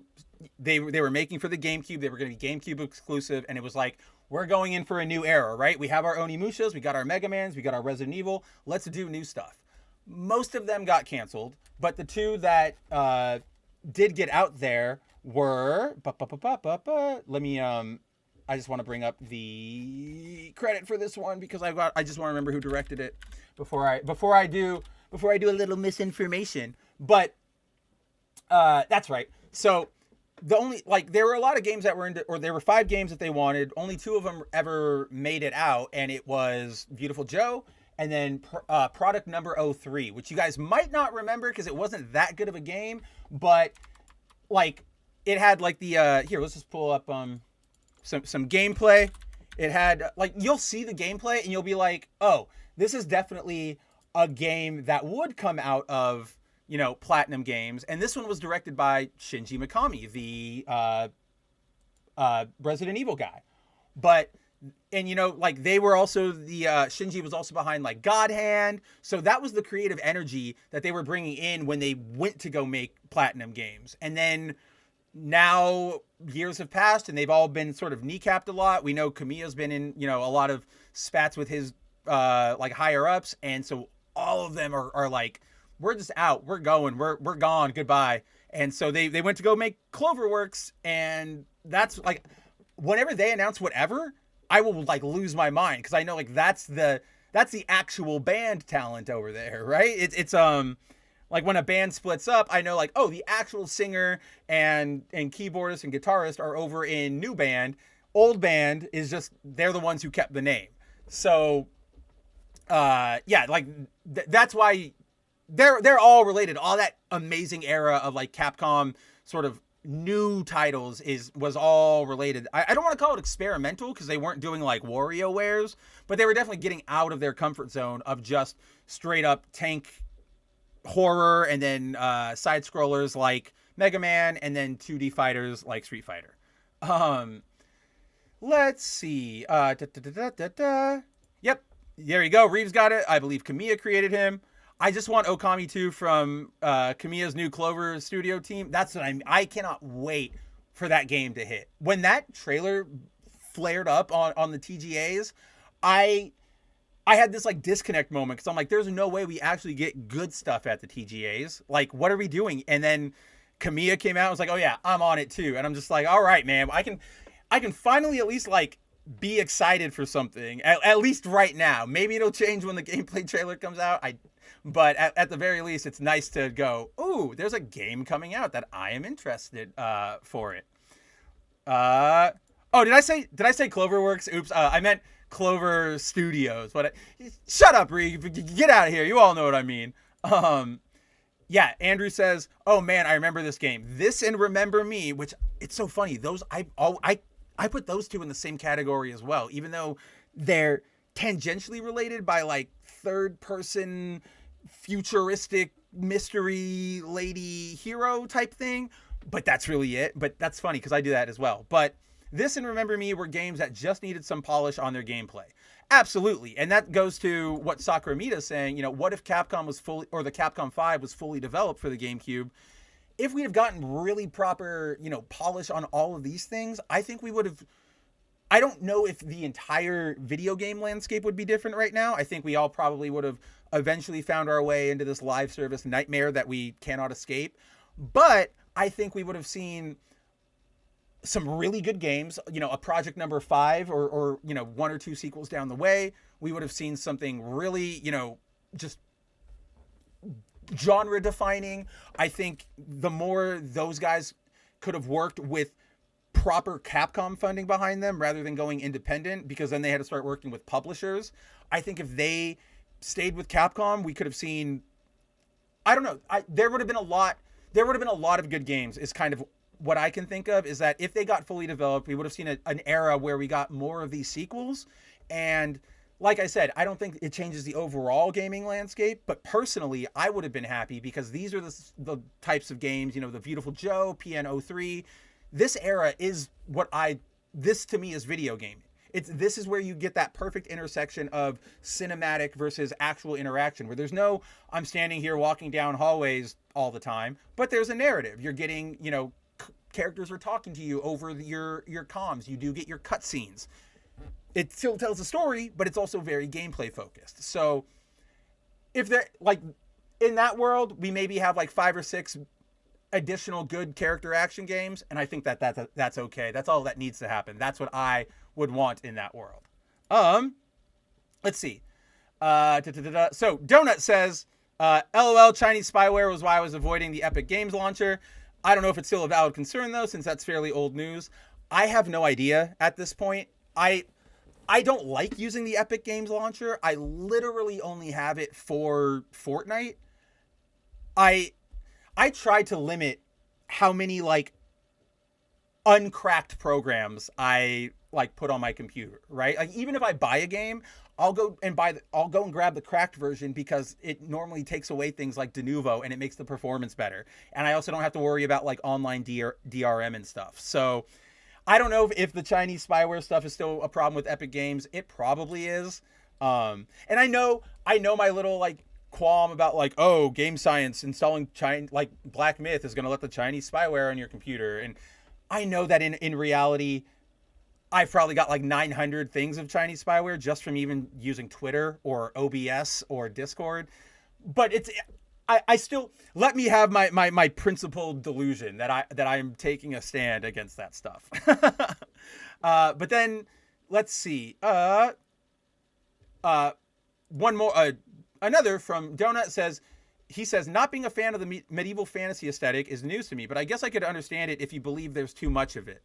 I'm not necessarily opposed to the aesthetic. Like there are certain sword and sorcery things I like. Like I really like Legend of Zelda. I really love Lord of the Rings. Dungeons and Dragons, Magic the Gathering, even though that is a whole, not even technically like medieval fantasy anymore. The new set is race cars, right? Like we lost the fantasy plot on that a while ago. It's more that I think you're onto something, that it's a little bit of oversaturation, but it's more that a lot of the medieval fantasy media does a lot of the same stuff, where yes, court intrigue and you marry the princess and you got to go slay that faction. And it's like, I get it, but it's just often very boring. I feel like if I want to engage with something on that level, I'm going to go read real history because we have a lot of that interesting stuff as well. Like, I never got into Game of Thrones. I know it's good. I know people like it. It's just not my thing. So, like, the aesthetic I can get behind, I guess it's just a lot of the people who use the fantasy aesthetic or the genre just don't do a lot with it. And so it all tends to run together to bore me. So if I can get a really cool, different take on fantasy, I'm in for it. Like Isekai, the Red Ranger Isekai. I'm all about that because it's not just, oh, we're going on a quest. It's like, oh, the Red Ranger is here. This is ridiculous. What was it? Like, New Game, or what the fuck is that series? New Game Plus? No, No Game, No Life. That series is technically like a fantasy isekai, but it engages with it differently because they're doing like board games and stuff. You know what I mean? So, like when I see like, oh, we're doing a Merlin series, we're doing a King Arthur series, nothing makes my eyes roll. Just like, I don't care. So it really is just like in the delivery of it. It's just when I say I'm not a big fan of like the fantasy genre and aesthetics, it's more of a blanket thing where if you go, here's a fantasy project, you're really going to have to sell me on why I should care about it. And honestly, I don't care how weeby this sounds. It goes a long way by just throwing in really cute anime girls and like summoning armor. I don't know. Like just do stuff like that. I'm right there with you. Donut also says, also, to bring up the point you brought up already, games like Wukong and Stellar Blade, I'm sure they're decent games, but I've only ever heard them brought up in a culture war context. And that, to me, it's so annoying that every game these days seems to be a new culture war touch point. You can't release anything. I don't remember the last time I saw anybody announce any game without, oh, are you supporting the communists? Oh, I can't wait for, Trump to put a stop to this. And it's just so, do these people actually care about video games, what they play, how you enjoy them, what it means for the medium, what it means for all of that? Or do they really just care about, I want to get my swing in on you? And more often than not, especially in the last month, we're starting to see it's, more often than not, it's the latter. And it's just so annoying because, yeah, like you say, Donut, I'm sure Stellar Blade, is a fine game. I'm sure if I actually played Wukong, I'd probably enjoy my time with it. Even if I wasn't a fan, I'd be like, it wasn't bad. I'm not going to go play it again, but, I can't criticize it. I enjoyed the 30 minutes I had with it, whatever. But I don't want to deal with any of this anymore. Like it's gone from, there was a period back like just maybe like 4 years ago. Let's say like during Trump's first term, that's probably the best like time marker where we did have a lot of devs, going out to intentionally yell at fans or insult fans or tell fans, you're stupid, I don't want you. That was, that's a lot of the reason why a lot of us are here in this sphere right now, because we, you not liking something, even if you can't verbalize like why you don't like it or anything like we were talking about earlier, that doesn't inherently make you some evil person or some bigoted person or some whatever. Maybe you just don't like it and you're allowed to say that. And, there are ways that are better, there are ways that aren't, and there are also, situations that the devs themselves should know better than like, do I engage with this random person or do I engage with that? Yada, yada, yada. But, we have made a lot of progress on that front. Sites like mine or That Park Place, at least under its new ownership, they've been really, really, really good about, holding people to the fire, holding them accountable, calling them out when they do this stuff. But so we've made progress, but so many people are sort of primed. I see this complaint a lot from people on the left about other leftists, and I actually think it applies to sort of anybody who's online, like an online warrior of sorts, which is like a lot of people don't care about incremental progress. They say, I want it all, and if I can't have it all, then I want to burn it all. If I can't have it all right now, then I want to burn it the fuck down. And it's like, nothing gets solved overnight. Good things like positive change and work and growth, that doesn't happen overnight. Yes, destroying your life or ruining your reputation by going out and calling people idiots, that can happen in a night. But the hard work, the seeing things get better, that's going to take time. You're going to need them to go develop games or write comics or whatever and see where they're going. And I just feel like we've gotten to this point where no matter what anybody does, people want to fight, and they're going to fight regardless of what the actual truth is. I guess that's probably a good place to at least dovetail into something I just wanted to touch upon. I'm gonna, let's see. I need a article for it, so I'm going over to my good friend Marvin the Movie Monster over at That Park Place, because a lot of the story broke while I was unfortunately sick, and so it's hard, guys, when you are sick and you're trying to catch up to a story that has already been going on for days, because you have to now spend the time. If you're on a story from like day one, you can provide like super easy updates and be like, as previously reported, here's a link to the last story. If you get to it late, you have to spend all that time recapping everything you missed. So that's why there's no Kingdom Come coverage on Bounding right now. It's not because of any ideological thing. It is just I got sick. Nobody else can really handle a long breakdown like that on staff. And I can spend my time better writing like 7 other articles than just this one article on Kingdom Come. But yeah, that was the game with the hip sway, the product number 3, where she stands there. She also does it like just when she's fighting. She'll like groove. It's like she's like a First Descendant character, but instead of a gun, she can just like shoot out of her hand. It's pretty cool. I wish we saw her again. She doesn't even show, like, throw her in a Capcom swimsuit special or put her in the background of a Marvel vs. Capcom game, just as like an Easter egg. Just let me see her again. Add her to Jimmy Watch. But so, long story short, there's been a huge blow up around Kingdom Come 2 Deliverance, because in the original game, your character is straight, and there's no debate around that. And apparently in the second game, the one that's coming out, there is an optional storyline where this is sort of a crux to a lot of what's going on. We have gotten confirmation that there is a gay lot, like a plot line, like a side quest line, but we don't know what its context is. We don't know how it plays out. We don't know, is it actually turning Henry gay, or is it like Henry experimenting, or is it him accidentally like, oh yeah, I'll help you out, and he starts like falling ever more into accidentally like, oh no, I'm romancing this gay person. We also know that like, so that news came. So the news started because a Saudi Arabian news site was just like, the game's been banned here because there's going to be a mandatory gay sex scene. And then everybody lost their minds and started saying, wow, I can't believe this game is going woke. I can't believe you made this Christian game into sodomite propaganda. And I want to take a quick note here. A lot of people are going, this is a Christian game. Like, I can't believe you're doing this. Henry's a Christian protagonist.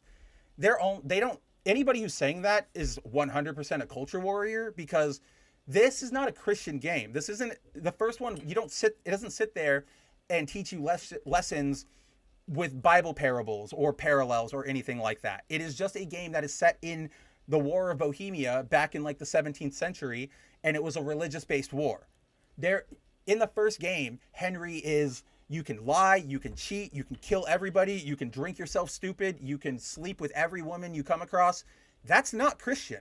I don't care who you are. That is none of those are Christian values. Henry's not a Christian character. So anybody going, wow, you ruined a Christian game, they're full of horse shit.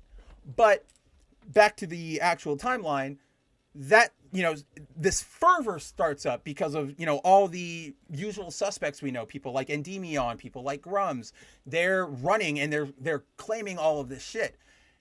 Daniel Vavra, the director of the game, has to come out and go, you guys are all out of your minds. Like, none of this is true. You're all running a fake narrative. I am telling you that is not true. calm down. He eventually goes on to explain, like, it is in there. It is an optional side quest. You have to go through this long engagement to do it. And also, when you, like, go through that quest line, you don't get, like, it's not a good ending per se, right? You don't go down the quest line and then Henry and whomever this other character is, they get married and it's happily ever after. Apparently there's consequences. Like, that's what plays out. You go gay and the church starts getting on your ass. So a lot of people are freaking out that so after that came out, even though it's optional, even though we don't know what it's about, people, because they're so addicted to fighting, they didn't care. They kept going. They just started reaching for things, right? Like, one of my favorite things that they were trying to accuse him of. Well, first of all, it was generally like, you're woke, you're a cuck, you've been taken over. Lots of that, even though he's saying that's not what it is. And also, like, he was on Gamergate's side. Like, during the first Gamergate, he was actively, like, tweeting and engaging and telling people, like, this is where I stand. I'm on the pro Gamergate side. So everybody's going, oh, you betrayed us, blah, blah, blah, blah, blah. One of my favorites was like, you tried to bait and switch us. You didn't tell us this scene was in here. And it's like, I don't know how fucking sad you have to be to want every single funny little plot thing like that played out, like, explained to you before it happens. And what I mean by that is, think of something like Red Dead Redemption or Grand Theft Auto. Red Dead's actually probably a better example. But in Red Dead, when you go out in the world, there are dozens of, like, different little interactions you can see or like side quests you can encounter just by, like, being out there that they don't explicitly tell you about on the box, because that's part of the fun of exploring an open world, is coming across these things and going like, whoa, what is this? And sometimes, they include things that are just supposed to be a fun little laugh. And maybe that's what he's doing here, where you have the gay plot line and then the guy gets arrested and executed because that's how it happened back then. It's not fun if everything is explained to you because you're trying to run a fucking purity test on what you think. And again, it's not, the purity test isn't anything. Most of the people complaining just don't like gay people. It's not about, oh, you went woke, about you lied to us. They're all just reaching because they don't like gay people. And that's fine if you don't want to like gay people. But to go out against Vavra and just unload on him all the time. Like, so this is where my main... I mentioned this at the top of the show. This is where the main thing I wanted to discuss in regards to all this comes into play, is a lot of people have... So he gets railed. He gets dumped on. Everybody's going, you're woke. You fucking lied to us. And it's not even like asking him, right? It's straight up accusing him, like, you did this. Fuck you. And so after that, like... hold on. What was I trying to say here? It's like... So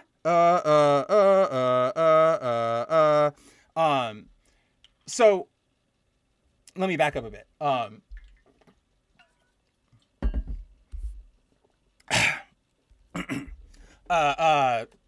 Yeah, that is a lot of it, Shinkai. Basically the meme of, you keep using that word, I don't think you know what it means. Yes, complete global retardation.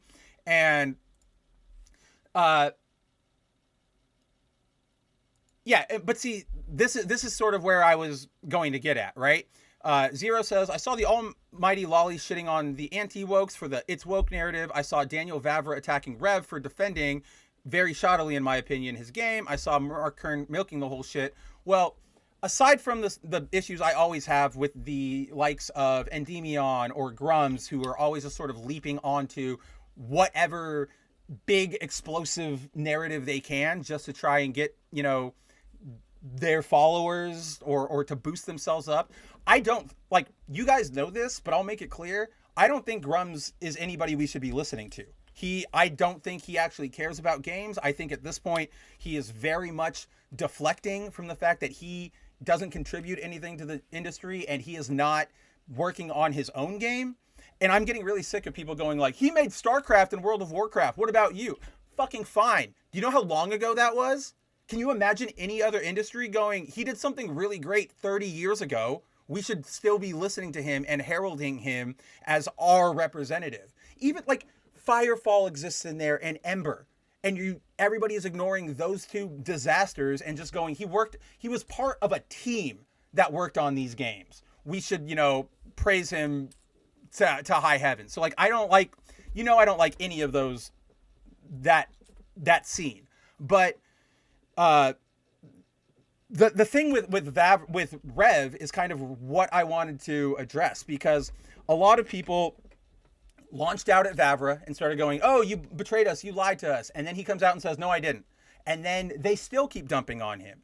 And then when he goes, shut up, they all go, I can't believe you're attacking us. How fucking dare you? And to me, that's just more of that disingenuous, like, you guys know, like, you're being assholes. I don't blame Vavra for not wanting to engage with. So the thing with Vavra and Rev was, Rev makes a video that is headlined like, Daniel Vavra goes woke, betrayed fans, and it has like the question marks in it. In the actual video, Rev is on his side and saying like, everybody needs to calm the fuck down. Vavra sees that video on Twitter, doesn't click on it, and just reacts and says like, shut up, grifter. And everybody goes, whoa, he was defending you. And it's like, look, maybe Rev was, but I'm sick of I'm no longer, like, I'm putting my foot down on this element of like, I didn't explicitly say that, so why are you getting mad at me for having done that? It's like, Rev, you used a fucking hyper clickbait title, and he's been under fire for like 3 days from people who just will not listen to him. I don't blame the guy for saying, oh, this is just another one of those idiots.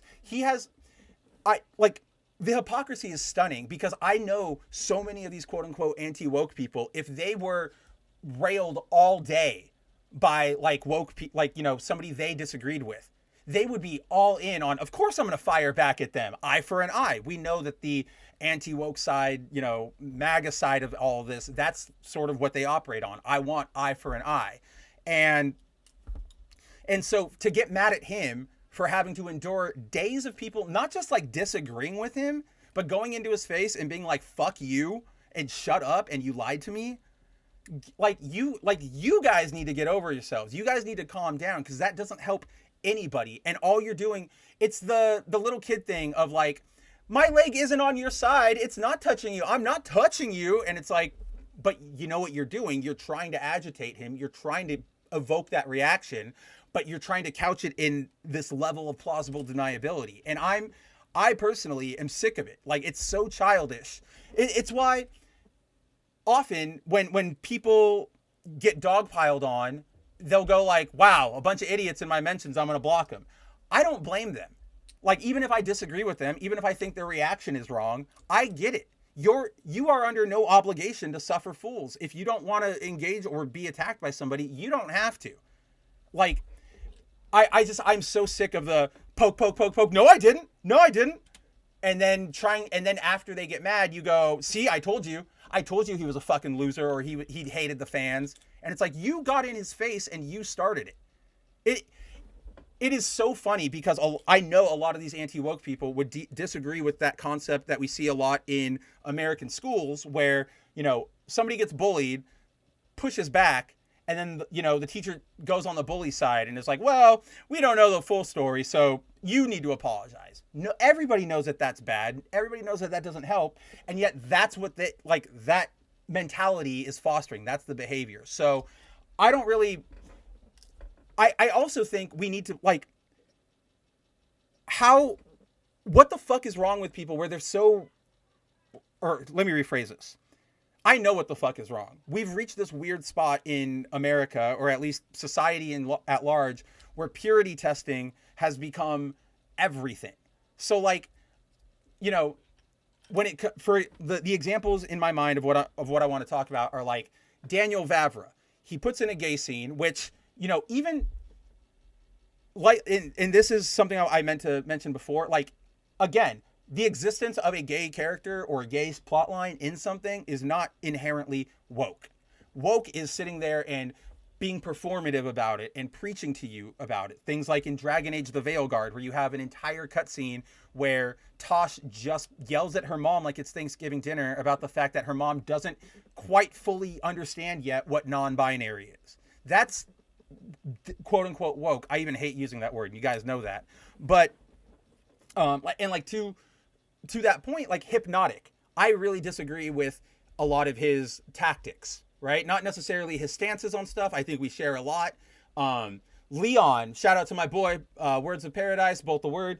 He put it best once where he like because Hypnotic and we were in a spat once in Leon on one of Leon's streams, and Leon kind of was baffled, or not baffled, but he's like, really? There's this big of a disagreement between you two? The way I see it, you have different tactics, but you're on the both side. It's basically like Spencer's Superman and you're Batman. And I've been mulling on that a lot more, and I do think that holds. Like, again, I think Hypnotic is a little too abrasive. He's a little too, abrasive is probably the right word. Aggressive, maybe. But I also don't disagree with where he's coming from, and I also really respect a lot of his stances. Like, I saw Hypnotic in this conversation going, gay is not woke. Like, that does not make it inherently woke. But more to the point, like with Vavra in Kingdom Come, or not Insomniac. Is it Insomniac? Who does Ghost of Tsushima? Whatever, whoever that team is, somebody in here will let me know. But these, Vavra comes out and says there's a gay scene. Ghost of Yote switches protagonist to a woman. The minute that happens, everybody and their mother loses their mind and goes, woke, woke, woke, woke, woke. You've sold out. We're done. The West has fallen. And it's like, what is it? To me, when that happens, it shows that you don't really have any principles. You just want to fight. Because, like, do we not want to give people the benefit of the doubt based on their history? Like, I'm not going to leap. For example, if, like Zero sometimes says things that, sound really like he's trying to go to fight with me or with Andrew or somebody. But I know he's my friend, and I know that in his history, he's not trying to, he rarely wants to come out and have just like a direct attack on a person. So knowing that, I give him the benefit of the doubt, and I go, what are you talking about? And he explains it, and I go, oh, maybe I even disagree with it, but at least I know more.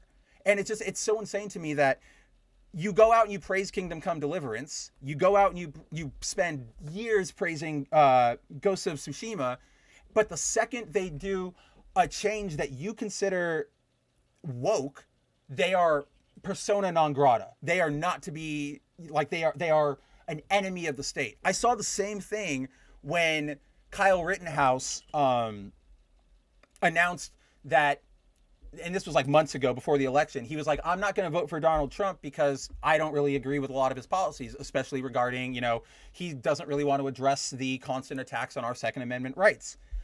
The fucking MAGAites lost their minds, and it was the most cultish behavior I've ever seen, where it was like, you guys praised him. You held him up as an iconic hero. And the second he just says, I don't want to, vote for the guy, everybody started like, I can't believe you're abandoning us. We all had your backs, and this is how you treat us. And it's like, you guys do you even care about all this? Like, are you just lonely? Do you just want friends? Is that really all it is? Because you're not principled at all. You're all just throwing tantrums, and you want other people to validate your tantrums.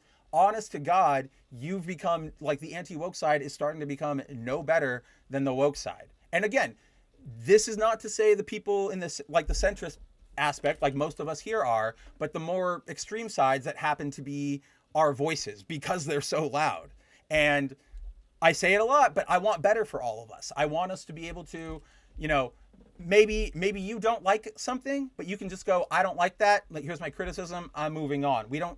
I don't know. I'm just so, there are things worth criticizing, and there are ways to go about criticizing things. And I think a lot of people are starting to lose the plot. Yeah, exactly.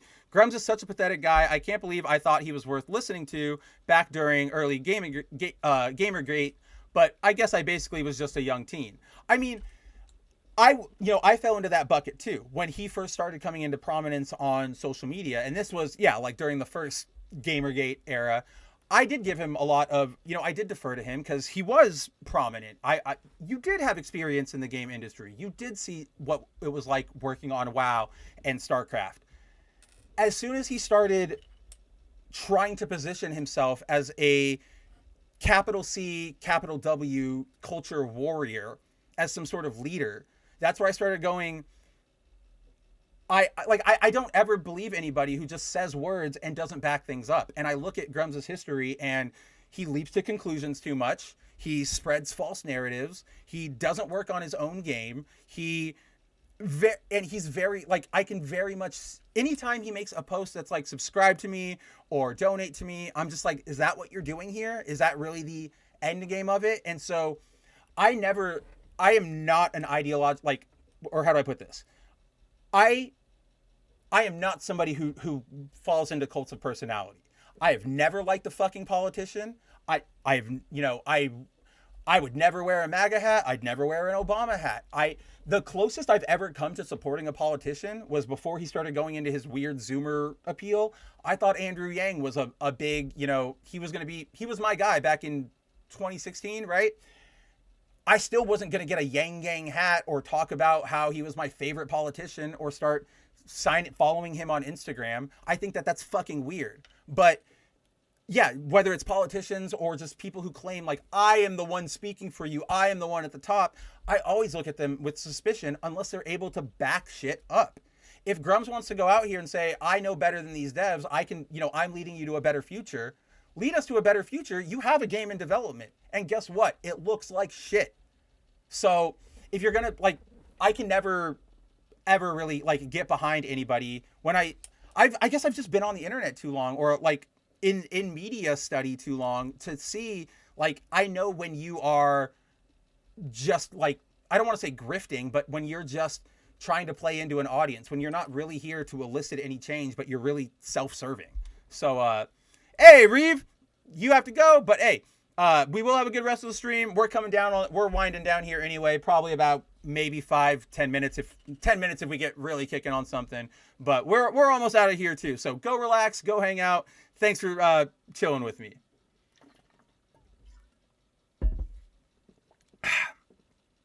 Pardon me.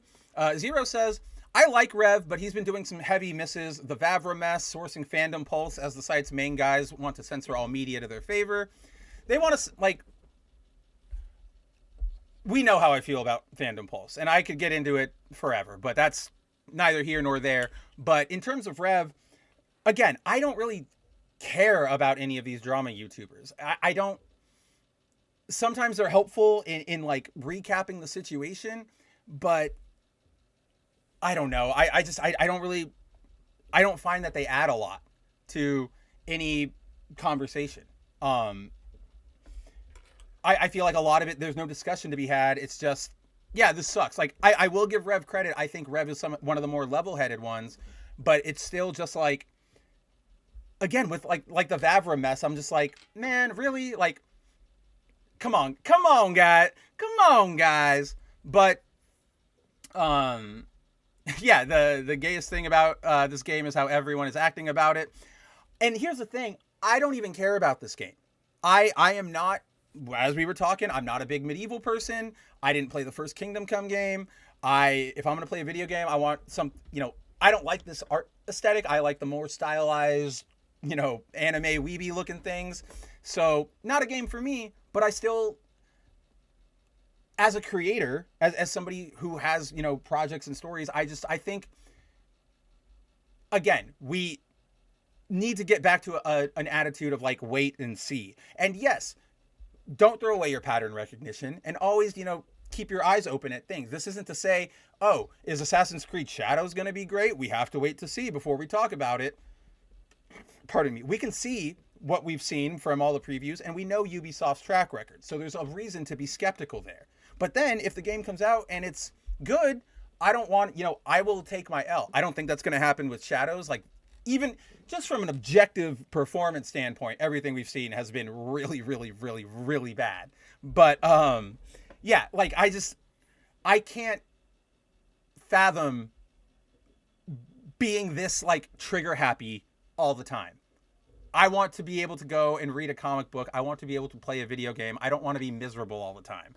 There are ways to do these fights without doom and glooming and taking everybody for a ride. I don't even know where I'm going at this point. You guys all know what I'm saying.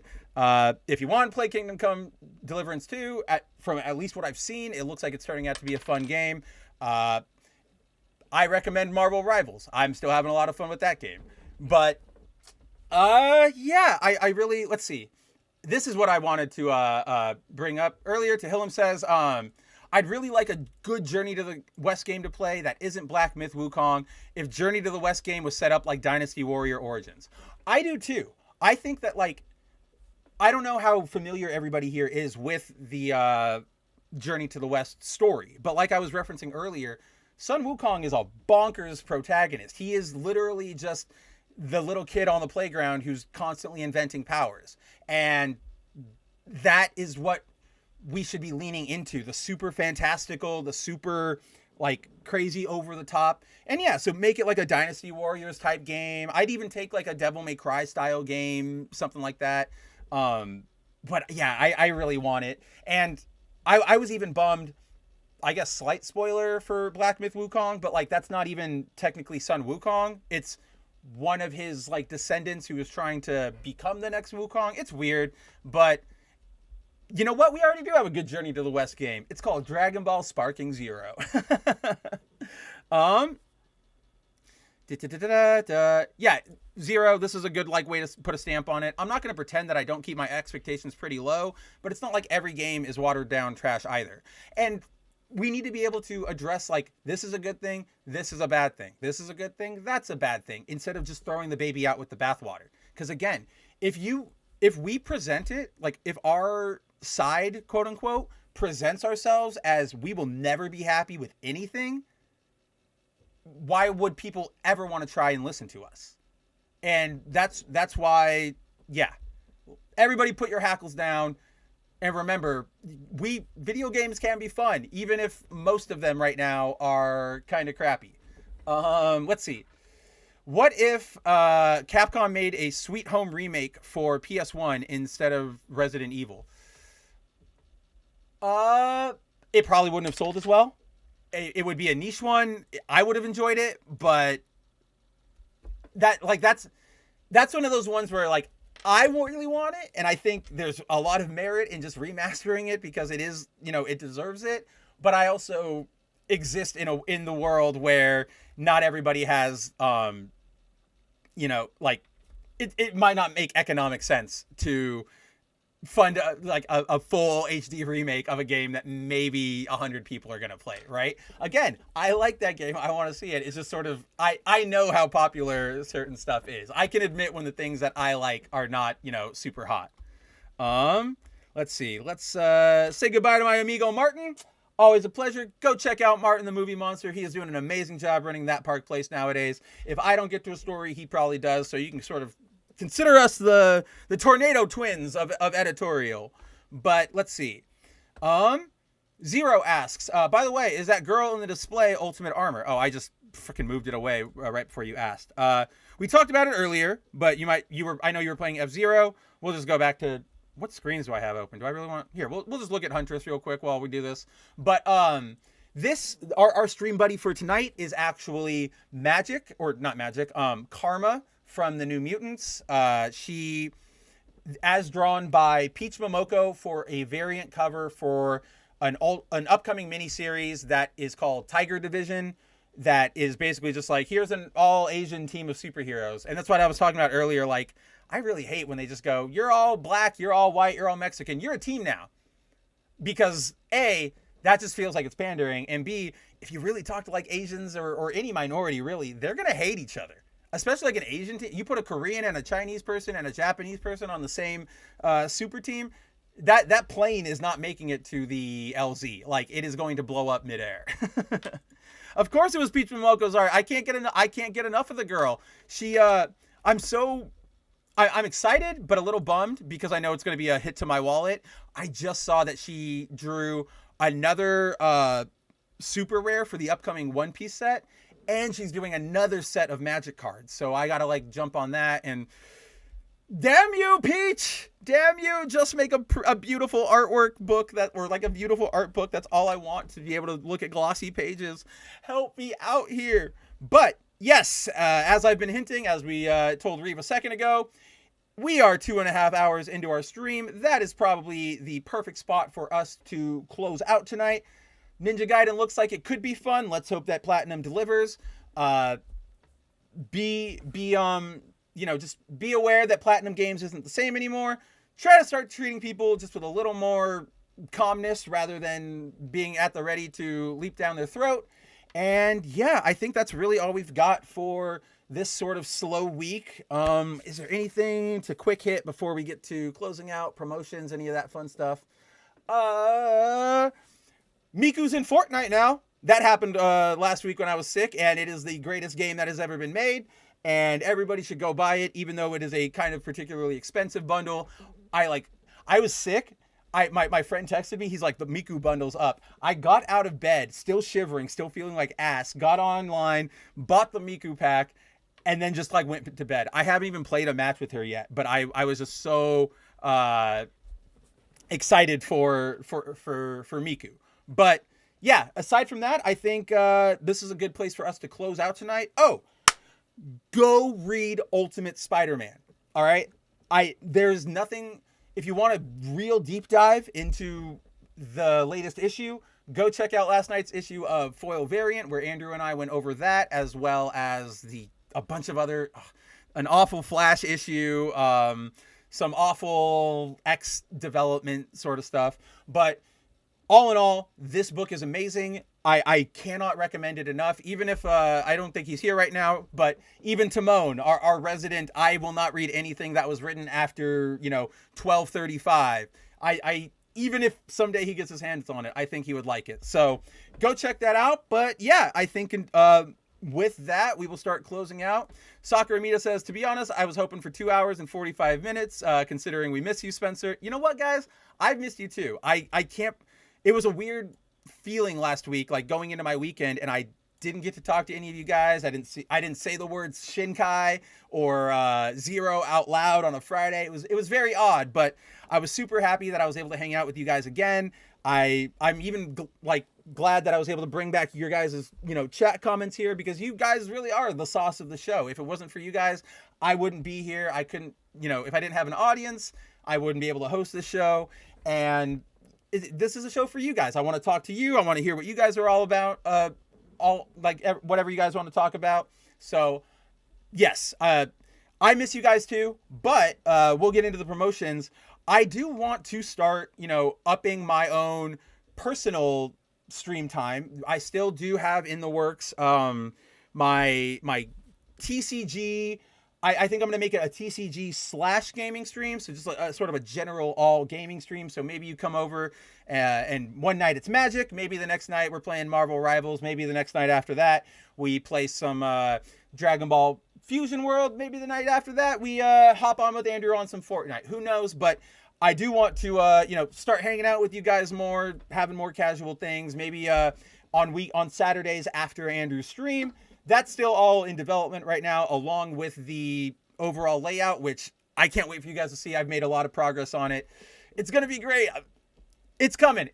I promise. But yeah, I miss you guys immensely every week. I'm glad we're back. I really don't want any more disruptions. I felt so bad that we had to skip Foil Variant and Good Mav Ugly last week, because we had just skipped it the week of Christmas when I was sick.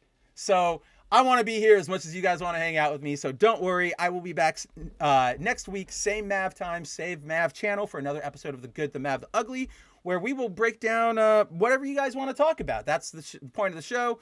You come hang out with me. Let's kick your weekend off right. Remember that even though the world is rough out there and there are a lot of bad things and a lot of criticism-worthy things, there's still a lot of good stuff. And there's still reasons to smile. There's still reasons to have fun. There's still reasons to want to hang out with your buddy. Don't forget to wash my hands. What did I do with my hands? But yeah, aside from that, any time spent with you guys is shway as well, mi amigos. Yeah, I noticed Timon wasn't around tonight, but I'm sure he's busy. Again, yeah. Oh God, you're right, Donut. That is true. Yeah, you're right. I need to get better about keeping those germs off of me. If I go down again, I'm just gonna quit. That'll be no more internet career for me. We're gone. Yeah, Timon is not here, but again, it's awesome to hang out with you guys, but I never want anybody to feel obligated. Obviously, there's the VOD you can catch in the interim. You can always join the Discord or hit me up on Twitter if you just want to talk to me.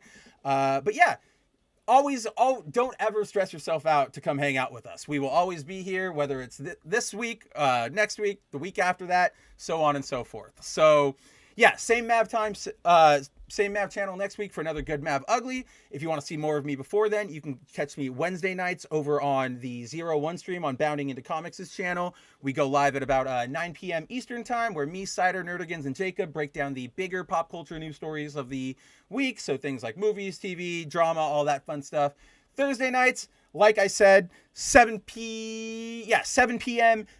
Eastern time, which would be 4 p.m. Pacific time. Foil variant over on YouTube. Me and Andrew break down the week's new comic book releases, and sometimes we have a long side pass into hour-long Flash discussions. But if that sounds up your alley, come hang out with us. You can also catch me over on Tooneytown TV on Thursday nights if I have the energy after Foil variant. Tuesday mornings, you can catch me over on That Game Place. And then, as always, go check out Andrew's solo gaming streams on Saturdays. Check out his community nights on Sunday over on his Twitch channel, where you can pretty much always find me. I'm hanging out in the chat. So yeah, if anybody here is streaming, go follow Zero, go follow Reeve, go follow Andrew. Anytime they're live, you can probably find me in the chat, because these guys are great and they play good games. Again, Devil May Cry 5. What an amazing outing. So with that, guys, adios, amigos. I try to deliver a great show. You are definitely welcome for the ride, everyone. It is off to wash my hands to make sure I don't get sick. Go have a good weekend. Go have fun. Take it easy. And I will see you all very, very, very soon. Oh, man.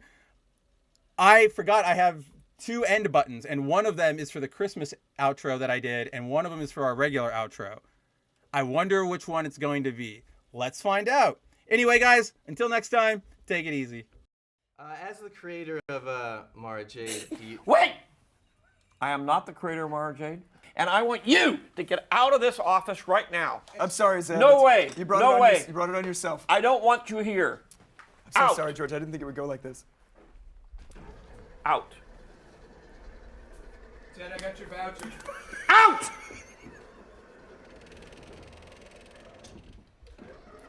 There. I'm sorry about that. I'm so sorry. We'll have him burned and we'll I don't execute even him know and who burned. that guy is.